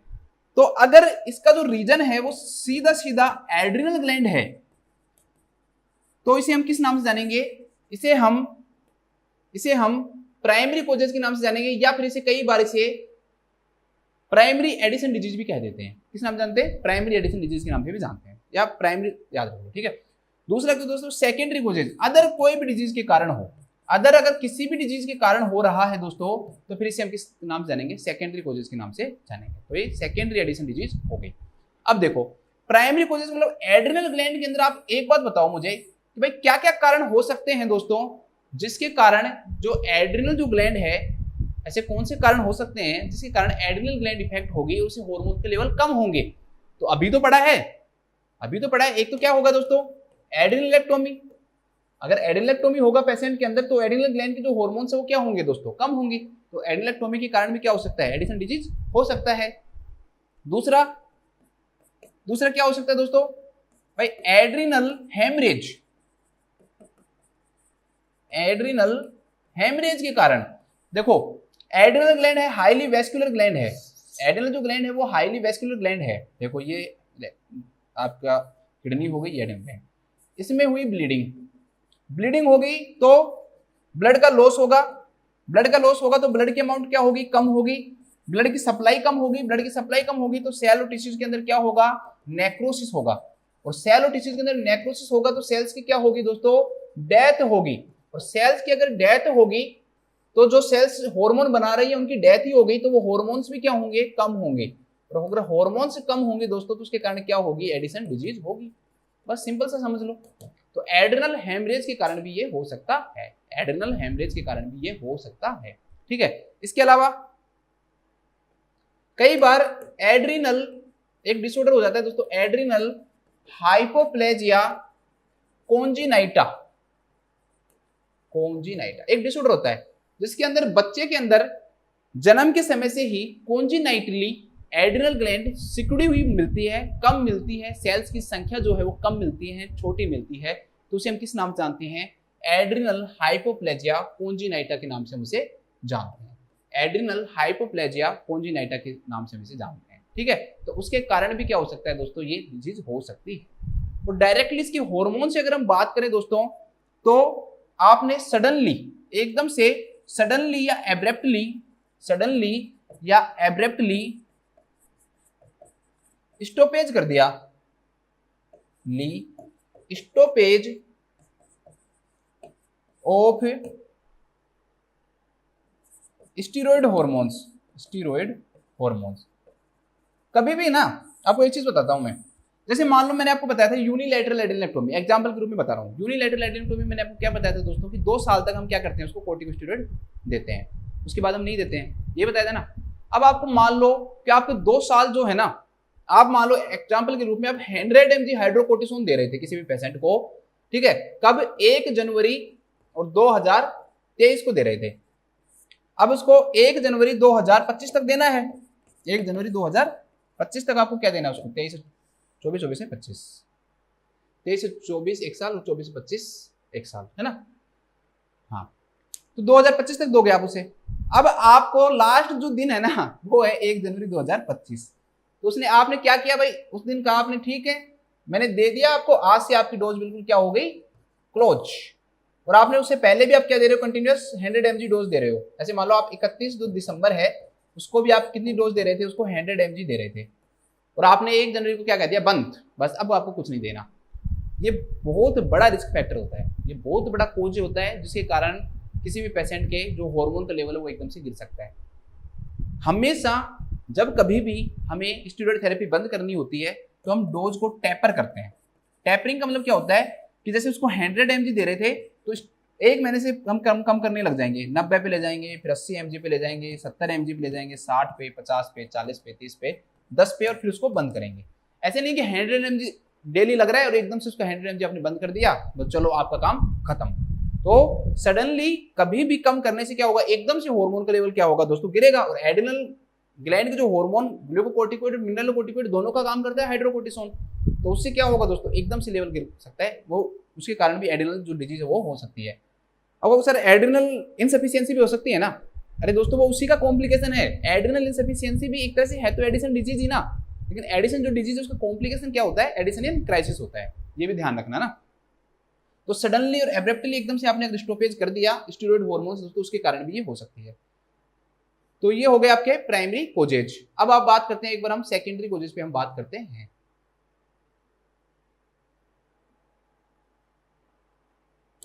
सेकेंडरी कोजेज मतलब और किसी भी डिजीज के कारण हो रहा है तो सेकेंडरी, भाई ये जो डिजीज है, ठीक है, प्राइमरी जो कोजेज है वो मेनली एड्रिनल जो ग्लैंड है उस पर डिपेंड है, ये अदर्स के ऊपर डिपेंड है। तो एड्रिनल ग्लैंड क्या जो खुद किसके कंट्रोल में होती है ये बताओ आप मुझे। तो आप कहोगे सर एड्रिनल जो ग्लैंड है उसको जो कंट्रोल करता है ना, जो एड्रिनल के कोर्टेक्स को कंट्रोल करता है वो पिट्यूटरी ग्लैंड है। तो अगर पिट्यूटरी ग्लैंड के अंदर पिट्यूटरी हाइपोप्लेजिया करवा दूं, पिट्यूटरी ग्लैंड के अंदर अगर मैं पिट्यूटरी हाइपोप्लेजिया करवा दूं, तो पिट्यूटरी जो ग्लैंड है वो कौन सा हार्मोन सीक्रेट करती है? एड्रिनोकोर्टिकोट्रोपिक हार्मोन, एसीटीएच हार्मोन सीक्रेट करती है। तो ये एड्रिनोकोर्टिकोट्रोपिक हार्मोन का लेवल अगर कम हो गया तो ये ग्लूकोकोर्टिकोइड और मिनरलोकोर्टिकोइड के लेवल को कम करेगा या नहीं करेगा? करेगा या नहीं करेगा? बोलो, करेगा, ठीक है। तो ग्लूकोकोर्टिकोइड मिनरलोकोर्टिकोइड का लेवल क्या हो जाएगा? कम हो जाएगा।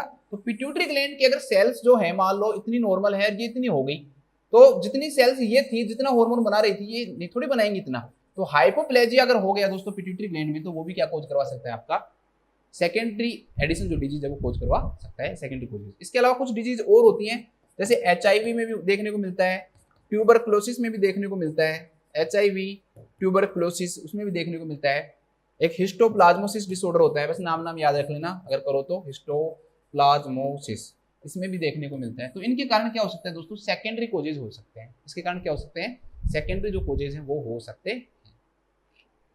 चलो नेक्स्ट, अब हम बात करते हैं इलेक्ट्रोलाइट इम्बैलेंस की। आपको सारा पता है दोस्तों, ये आपको सब पता है, मुझे बताने की जरूरत ही नहीं है भाई। वहां पर आपने क्या किया था, लेवल को बढ़ाया था। अब ग्लूकोकोर्टिकोइड और मिनरलोकोर्टिकोइड के लेवल को क्या करना है, आपको कम करना है, तो उल्टा काम होगा। मैं आपको वहां पर बता भी चुका हूं, ठीक है, ये हम चीज पढ़ चुके हैं, यहाँ पे पढ़ चुके हैं। यहाँ पे देखो, तो ये सारे सिम्टम आएंगे, कम होगा तो जो ग्रीन से मैंने लिख रखे हैं ये सारे सिम्टम आएंगे। तो एक बार मैं दोबारा से बता ही देता हूं ताकि आपको थोड़ा सा याद हो जाए। चलो आ जाओ। सोडियम का क्या होता है दोस्तों, रिटेंशन करवाता है, ग्लूकोकोर्टिकोइड मिनरलोकोर्टिकोइड। और अगर सोडियम की हो गई कमी तो ये क्या करवाएगा, हाइपोनेट्रीमिया करवाएगा। रिटेंशन तो होगा नहीं तो क्या होगा दोस्तों, उसके कारण हाइपोनेट्रीमिया। मतलब कि सोडियम की कमी, मतलब कि सोल्ट की कमी, नमक की कमी। और नमक की कमी होगी ना तो पेशेंट को क्या होता है दोस्तों, नमक खाने का मन करता है। तो सोल्ट क्रेविंग देखने को मिलती है ऐसे पेशेंट के अंदर। क्या देखने को मिलती है, सोल्ट क्रेविंग देखने को मिलती है। तो ये भी थोड़ा सा आपको ध्यान रखना है। इसके बाद दोस्तों बात करते हैं हम पोटेशियम की। पोटेशियम का वो एक्सक्रीशन करवाता है और यहाँ पर पोटेशियम का क्या होगा, रिटेंशन होगा। तो रिटेंशन होगा तो क्या देखने को मिलेगा, हाइपरकैलेमिया। मैंने कहा था ना आपको आती है ये सब चीजें, भाई आपको आती है, ये सब कुछ आता है आपको, क्या नहीं आता, ठीक है। वाटर का वहां पर क्या करवाता है, रिटेंशन। यहाँ पर वाटर का क्या होगा दोस्तों, एक्सक्रिएशन होगा। अगर वाटर का एक्सक्रिएशन होगा तो उस क्लाइंट को क्या होगा दोस्तों, हाइपोवोलेमिया होगा। या साथ में वाटर ज्यादा निकलेगा तो क्या होगा, पॉलीयूरिया होगा। और ज्यादा वाटर बाहर निकलेगा और सोल्ट की कमी होगी तो दोनों चीजें क्या कोज करवाएंगी दोस्तों, हाइपोटेंशन कोज करवाएंगी। ये लो पोटेंशन। हाइड्रोजन जो आयन है दोस्तों, वहां पर क्या हो रहा था, मेटाबॉलिक, हाइड्रोजन का एक्सक्रिएशन हो रहा था, या हाइड्रोजन का रिटेंशन होगा तो मेटाबॉलिक एसिडोसिस होगा, ठीक है। तो यहां पर क्या देखने को मिलेगा, मेटाबॉलिक एसिडोसिस। वहां पर कैल्शियम का क्या हो रहा था, एक्सक्रिएशन हो रहा था, यहां पर कैल्शियम का डिपोजिशन होगा तो क्या होगा दोस्तों, हाइपर कैल्सियमिया देखने को मिलेगा, हाइपर कैल्सियमिया। अगर किसी भी पेशेंट को दोस्तों जो शुगर का लेवल को बढ़ाता है तो यहाँ पर शुगर का लेवल कम होगा। अगर शुगर का लेवल कम होगा तो पेशेंट को क्या होगा, हाइपोग्लाइसेमिया होगा। आपको सोच रहे होंगे मुझे तो सारे ही आते हैं, आपको आते हैं, आप बहुत इंटेलिजेंट हो, बहुत अच्छे बच्चे हो आप, ठीक है। अगर पेशेंट को हाइपोग्लाइसेमिया हो गया तो उसके कारण क्या होगी, उसे स्वेटिंग देखने को मिल सकती है, ठीक है। तो डायफोरेसिस देखने को उसके अंदर मिल सकता है। पेशेंट के अंदर पाल्पिटेशंस भी देखने को मिल सकते हैं। और एक उसके अंदर क्या देखने को मिल सकता है, हाइपोग्लाइसेमिया के कारण ट्रीमर्स देखने को मिल सकते हैं। तो 3 सिम्टम्स और आ सकते हैं, डायफोरेसिस, पाल्पिटेशन और ट्रीमर्स। अब बॉडी एक मैकेनिज्म और करवाती है, शुगर की कमी के कारण दोस्तों जो पर्सन है ना वो थिन हो जाता है, पतला हो जाता है, कमजोर हो जाता है, इमेसिएटेड हो जाता है, बिल्कुल कमजोर सा। कैसे दोस्तों, क्योंकि शुगर की जब बॉडी के अंदर क्या होगी, कमी होगी, तो बॉडी को चाहिए एनर्जी। और एनर्जी के लिए अब बॉडी जो है ना वो मसल्स का ब्रेक डाउन करेगी और यहां पर है ना प्रोटीन तोड़ेगी, वो फैट नहीं, क्या तोड़ेगी दोस्तों, यहाँ पे प्रोटीन का ब्रेक डाउन करने लग जाती है। और प्रोटीन का जब ब्रेक डाउन होगा तो उसके कारण पर्सन का जो वेट है वो क्या होगा, कम होगा, पर्सन क्या हो जाएगा, बिल्कुल थिन हो जाएगा। तो इसमें प्रोटीन का जो ब्रेक डाउन है दोस्तों वो क्या हो जाता है, बढ़ जाता है, प्रोटीन का यूटिलाइजेशन बढ़ जाता है। प्रोटीन का क्या बढ़ जाता है, यूटिलाइजेशन बढ़ जाता है, एनर्जी के लिए प्रोटीन का यूज करने लग जाते हैं। यहाँ पे फैट का नहीं करते, ध्यान रखना, कहीं आप डायबिटीज मेलाइटिस के यहाँ पर फैट कर दो तो उसके कारण से भी ये भी देखने को मिलेगा। और क्या देखने को मिल सकता है, पिगमेंटेशन बहुत ही अलग चीज है। पिगमेंटेशन में दोनों ही चीजें होती हैं, हाइपोपिगमेंटेशन और हाइपर पिगमेंटेशन। देखो कैसे, हाइपर भी और हाइपो भी, समझाता हूं। सेकेंडरी जो एडिशन डिजीज है दोस्तों, सेकेंडरी जो कोजेज है एडिशन डिजीज की, हमने उसमें क्या पढ़ा है कि भाई पिट्यूटरी ग्लैंड के कारण हो रहा है ये, ठीक है।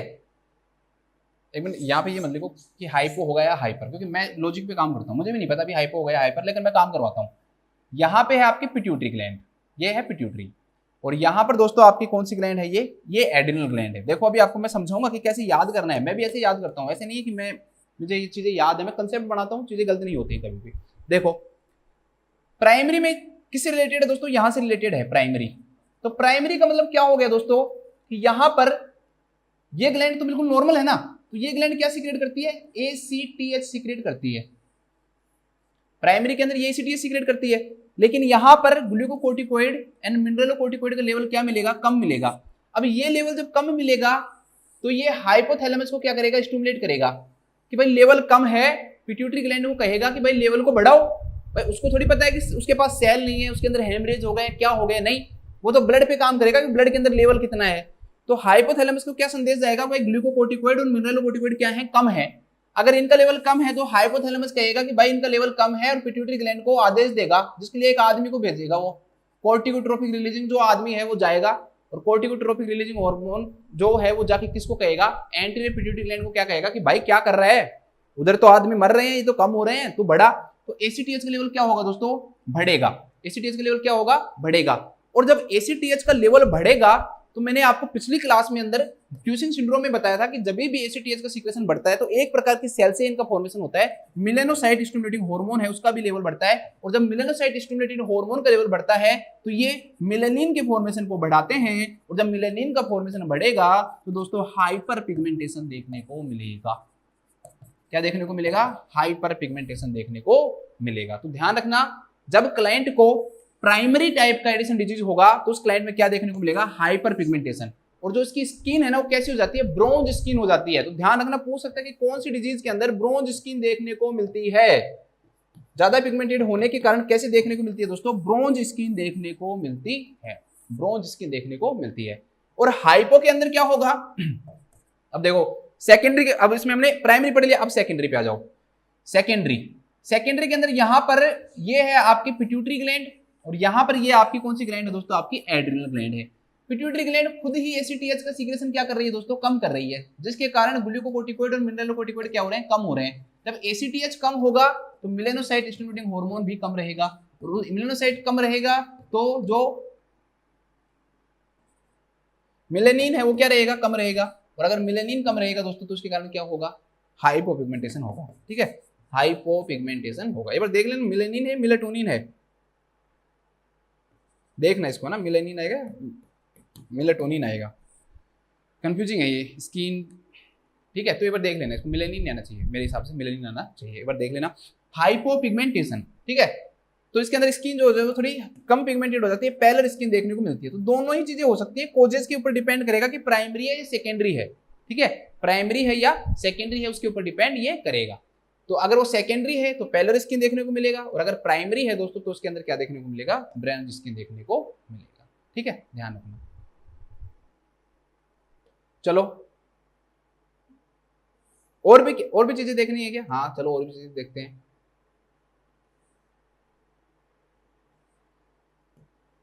इसके मैनेजमेंट में एक चीज ध्यान रखना, भाई एडिशन डिजीज के अंदर क्या हो रहा है, ग्लूकोकोर्टिकोइड मिनरलोकोर्टिकोइड कम हो रहे हैं, तो हम उसको क्या देंगे, स्टेरॉइड देंगे, तो स्टेरॉइड दिया जाता है। इसके अलावा उस पेशेंट को हाइपोवोलेमिया हो रहा है, तो हाइपोवोलेमिया के लिए उसको हम क्या, तो सोडियम देंगे, और हाइपोग्लाइसेमिया हो रहा है तो उसको हम डेक्सट्रोज देंगे। तो 0.9% मतलब सोडियम NaCl देंगे, ठीक है, और या उसको हम 5% क्या देंगे, डेक्सट्रोज देंगे, और यहाँ पर स्टेरॉइड देंगे। और हम मैनेजमेंट में ये भी ध्यान रखेंगे कि उस पेशेंट को ज्यादा मात्रा में क्या न हो दोस्तों, स्ट्रेस न हो। क्यों, नर्सिंग मैनेजमेंट में आपको इस चीज का ध्यान रखना है कि उस पेशेंट को स्ट्रेस नहीं हो, क्योंकि उसके पास वो हार्मोन है ही नहीं जो स्ट्रेस से लड़ेंगे, और वो हार्मोन कौन से हैं, ग्लूकोकोर्टिकोइड और मिनरलोकोर्टिकोइड। तो ये भी ध्यान रखना है कि उस पेशेंट को स्ट्रेस नहीं होना चाहिए। अगर उस पेशेंट को स्ट्रेस हो गया तो ग्लूकोकोर्टिकोइड मिनरलोकोर्टिकोइड उसके पास है नहीं, तो और ज्यादा दिक्कत होगी उसको। ठीक है, तो ये भी आपको थोड़ा सा ध्यान रखना है।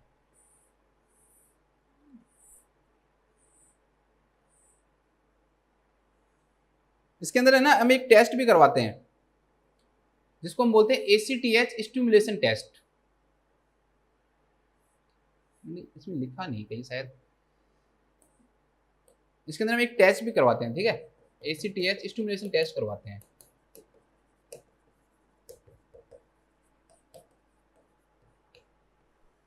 ध्यान रख लेना कौन सा टेस्ट करवाते हैं बस।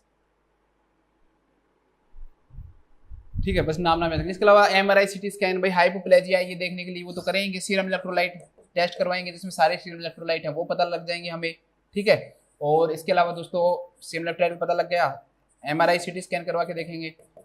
MRI इसलिए करवाएंगे कि कहीं ब्रेन के अंदर कोई प्रॉब्लम तो नहीं है, मतलब पिट्यूटरी ग्लैंड के अंदर तो कोई प्रॉब्लम नहीं है। ठीक है, CT स्कैन करवा के देखेंगे कि एड्रिनल ग्लैंड के अंदर तो कोई प्रॉब्लम नहीं है, तो उससे हम पता लगा सकते हैं। इस टेस्ट के बारे में आपको अगली क्लास में थोड़ा सा समझाऊंगा, ACTH स्टिमुलेशन टेस्ट के अंदर क्या क्या होता है। मतलब एड्रेनोकोर्टिकोट्रोपिक हार्मोन हम इसके अंदर देते हैं, उसके बाद में हम लेवल चेक करते हैं तो इस पर क्या फर्क पड़ता है इसके लेवल से।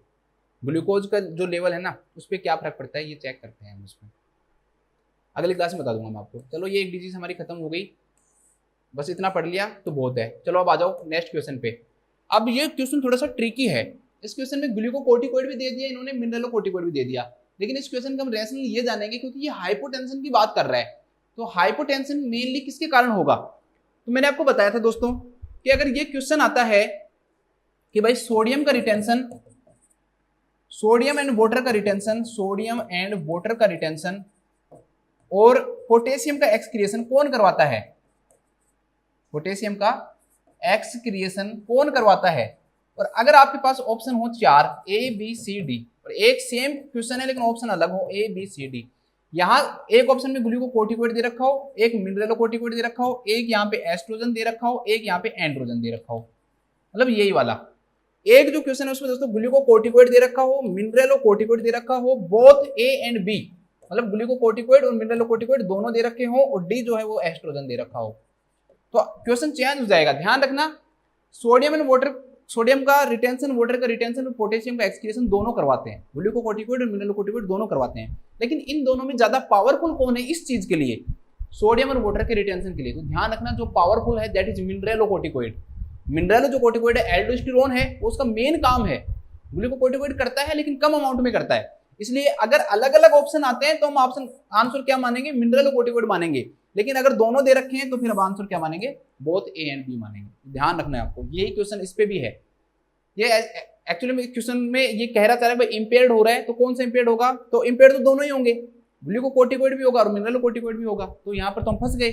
लेकिन हम यहाँ पर हाइपोटेंशन का सहारा ले सकते हैं कि किसके कारण हाइपोटेंशन होगा, तो मेनली किसके कारण होगा दोस्तों, मेनली देख लो आप इसमें क्या बताया मैंने, मिनरलोकोर्टिकोइड, तो मिनरलोकोर्टिकोइड के कारण मेनली ये होता है। ठीक है चलो लिख लो, लिखो एडिसन डिजीज में, एडिसन डिजीज में मेनली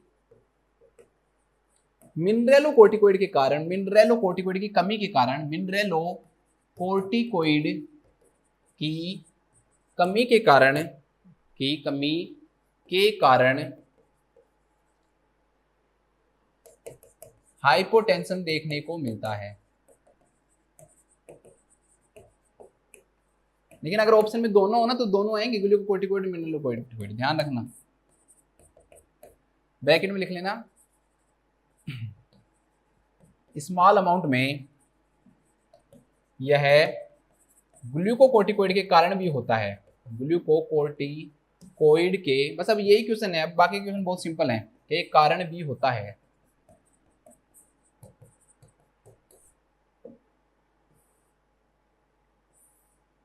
चलो नेक्स्ट क्वेश्चन पे आते हैं।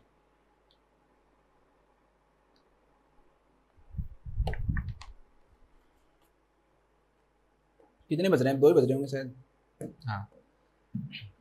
नेक्स्ट क्वेश्चन क्या है दोस्तों कि ए nurse is monitoring for clinical manifestation of infection in client with the diagnosis of Addison disease. भाई एडिसन डिजीज के क्लाइंट के अंदर क्या देखने को मिल रहा है, इन्फेक्शन देखने को मिल रहा है। अब हमने वहां पे बात की थी ना इन्फेक्शन की, ग्लूकोकोर्टिकोइड मिनरलोकोर्टिकोइड में, जब मैंने आपको क्यूसिंग सिंड्रोम पढ़ाया था तो वहां पर आपको मैंने बताया था ना कि इन्फेक्शन से या इन्फ्लेमेशन से कैसे लड़ता है, उसके बारे में हमने बात की थी। चलो और बात करते हैं, which body mechanism related to infectious process does the nurse conclude it is impaired as a result of this disease. तो ये कह रहा है कि भाई इन्फेक्शन जो उस क्लाइंट को हो रहा है ना, तो उसको ट्रीट होने में कौन सी ऐसी मैकेनिज्म है दोस्तों जो इन्फेक्टियस जो प्रोसेस है उसको और बढ़ा सकती है एडिसन डिजीज के अंदर। भाई एडिसन डिजीज के अंदर सिंपल सी बात यह है कि उस क्लाइंट को ग्लूकोकोर्टिकोइड और मिनरलोकोर्टिकोइड की क्या हो रही है, कमी हो रही है। अब मैंने आपको एक रिस्पेक्टर बताया कि स्ट्रेस, मैंने आपको बताया ना एडिसन डिजीज के अंदर स्ट्रेस मत देना क्लाइंट को, क्योंकि पहले से क्या है, कमी है। मैंने आपको बताया था कि नर्सिंग मैनेजमेंट में ध्यान रखना है, इन्फेक्शन भी एक स्ट्रेस ही है बॉडी के ऊपर, फिजिकल स्ट्रेस है, इन्फेक्शन बॉडी के अंदर है दोस्तों, ये स्ट्रेस ही है, ध्यान रखना। अगर किसी भी क्लाइंट को ये बताया जाता है उसकी सर्जरी है, ये भी एक तरह का क्या है दोस्तों, स्ट्रेस ही है उसके ऊपर। तो ये चीजें आपको उसको नहीं बतानी है, नहीं होनी देनी है।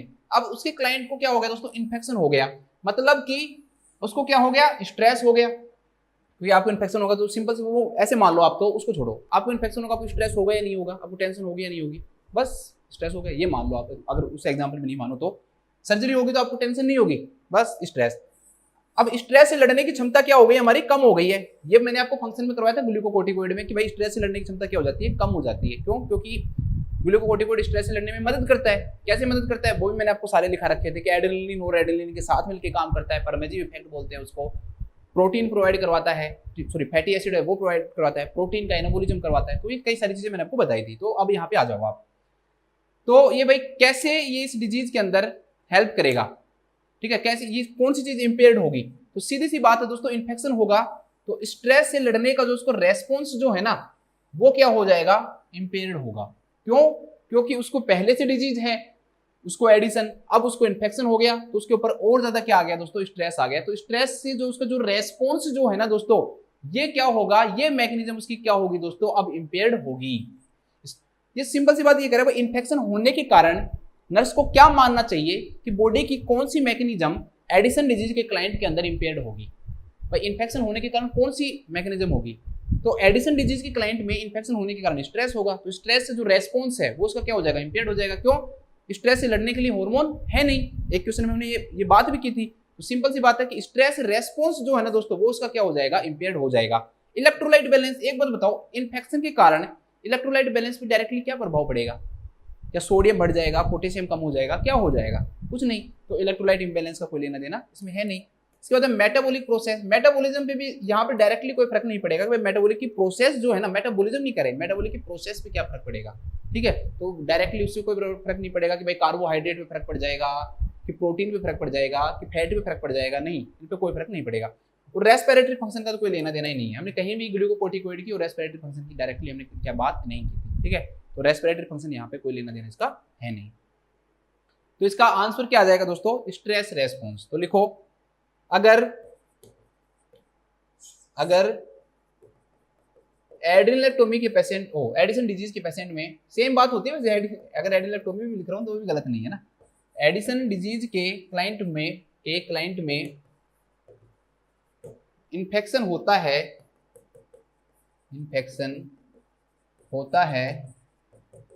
तो उसके बॉडी का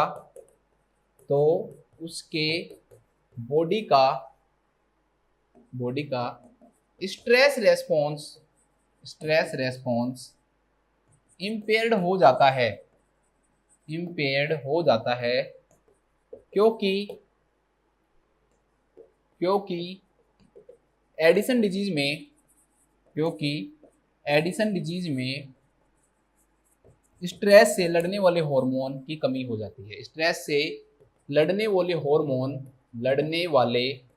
हार्मोन ग्लूकोकोर्टिकोइड की कमी हो जाती है, ग्लूकोकोर्टिकोइड की कमी हो जाती है,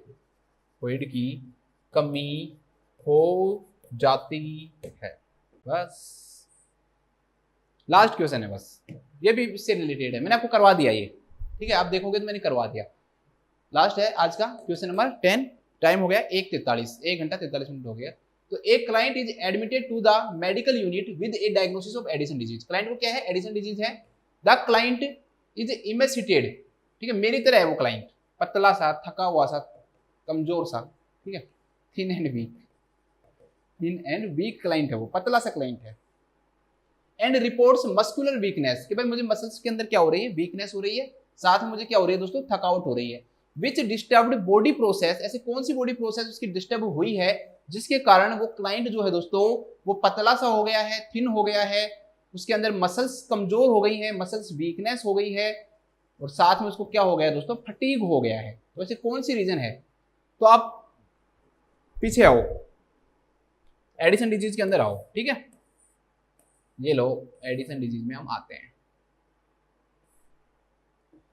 यहां पर मैंने आपको क्या बताया कि अगर बॉडी के अंदर शुगर की क्या हो जाती है, कमी हो जाती है, तो बॉडी किसके ऊपर जाती है, प्रोटीन के ऊपर जाती है। तो प्रोटीन का क्या करवाती है, ब्रेक डाउन करवाती है, जिससे वेट क्या हो जाता है, कम हो जाता है, मसल्स क्या हो जाती है, वीक हो जाती है उसको, और मसल्स वीक कमजोर हो गया, शुगर की बॉडी में कमी है, तो सबके कारण क्या होगा, पेशेंट को फटीग भी देखने को मिलेगी। बस यही तो रीजन वहां पर देना है आपको। तो उसके कहां पर क्या दिक्कत हुई है, कौन सी प्रोसेस के अंदर दिक्कत हुई है बॉडी में, उसके भाई उसके बॉडी के अंदर प्रोटीन एनाबोलिज्म में दिक्कत हुई है। किसमें दिक्कत हुई है दोस्तों, प्रोटीन एनाबोलिज्म में। अब प्रोटीन एनाबोलिज्म में दिक्कत हुई है, प्रोटीन जो है मसल्स के अंदर उनका क्या होने लग गया है, ब्रेक डाउन ज्यादा होने लग गया है। प्रोटीन का ब्रेक डाउन होना क्या हो गया है दोस्तों, स्टार्ट हो गया है। ठीक है, तो ये ध्यान रख लेना इस क्वेश्चन का आंसर। देखो फ्लूइड बैलेंस के कारण है ना फटीग आ सकता है, लेकिन पेशेंट पतला होना, इमेसिटेड होना, थिन होना, वीक होना, ये नहीं समझ में आएगा, तो गलत। इलेक्ट्रोलाइट लेवल से भी कोई फर्क नहीं पड़ेगा। ठीक है, और मैस्कुलिनाइजिंग जो हॉर्मोन्स है, मेल जो हार्मोन है टेस्टोस्टेरोन है, उसके कारण टेस्टोस्टेरोन का इसका कोई लेना देना यहाँ पे है नहीं। तो मेन जो आंसर आएगा, वो आदमी क्यों कमजोर हो गया है, क्योंकि उसका प्रोटीन एनाबोलिज्म में क्या हो गया है दोस्तों, प्रॉब्लम हो गई है। ठीक है, किसमें प्रॉब्लम हो गई है, रूट कोज क्या है उसका, कि उसके प्रोटीन एनाबोलिज्म में क्या हुआ है, डिस्टर्बेंस हुआ है। क्यों हुआ है, क्योंकि शुगर का लेवल कम था, तो बॉडी अब प्रोटीन पे क्या हुई है, शिफ्ट हुई है, और उसने मसल्स का ब्रेक डाउन वहां पे करना स्टार्ट कर दिया प्रोटीन प्राप्त करने के लिए। तो व्यक्ति क्या हो गया, थिन हो गया, कमजोर हो गया, पतला हो गया है। देखो एडिसन डिजीज का क्लाइंट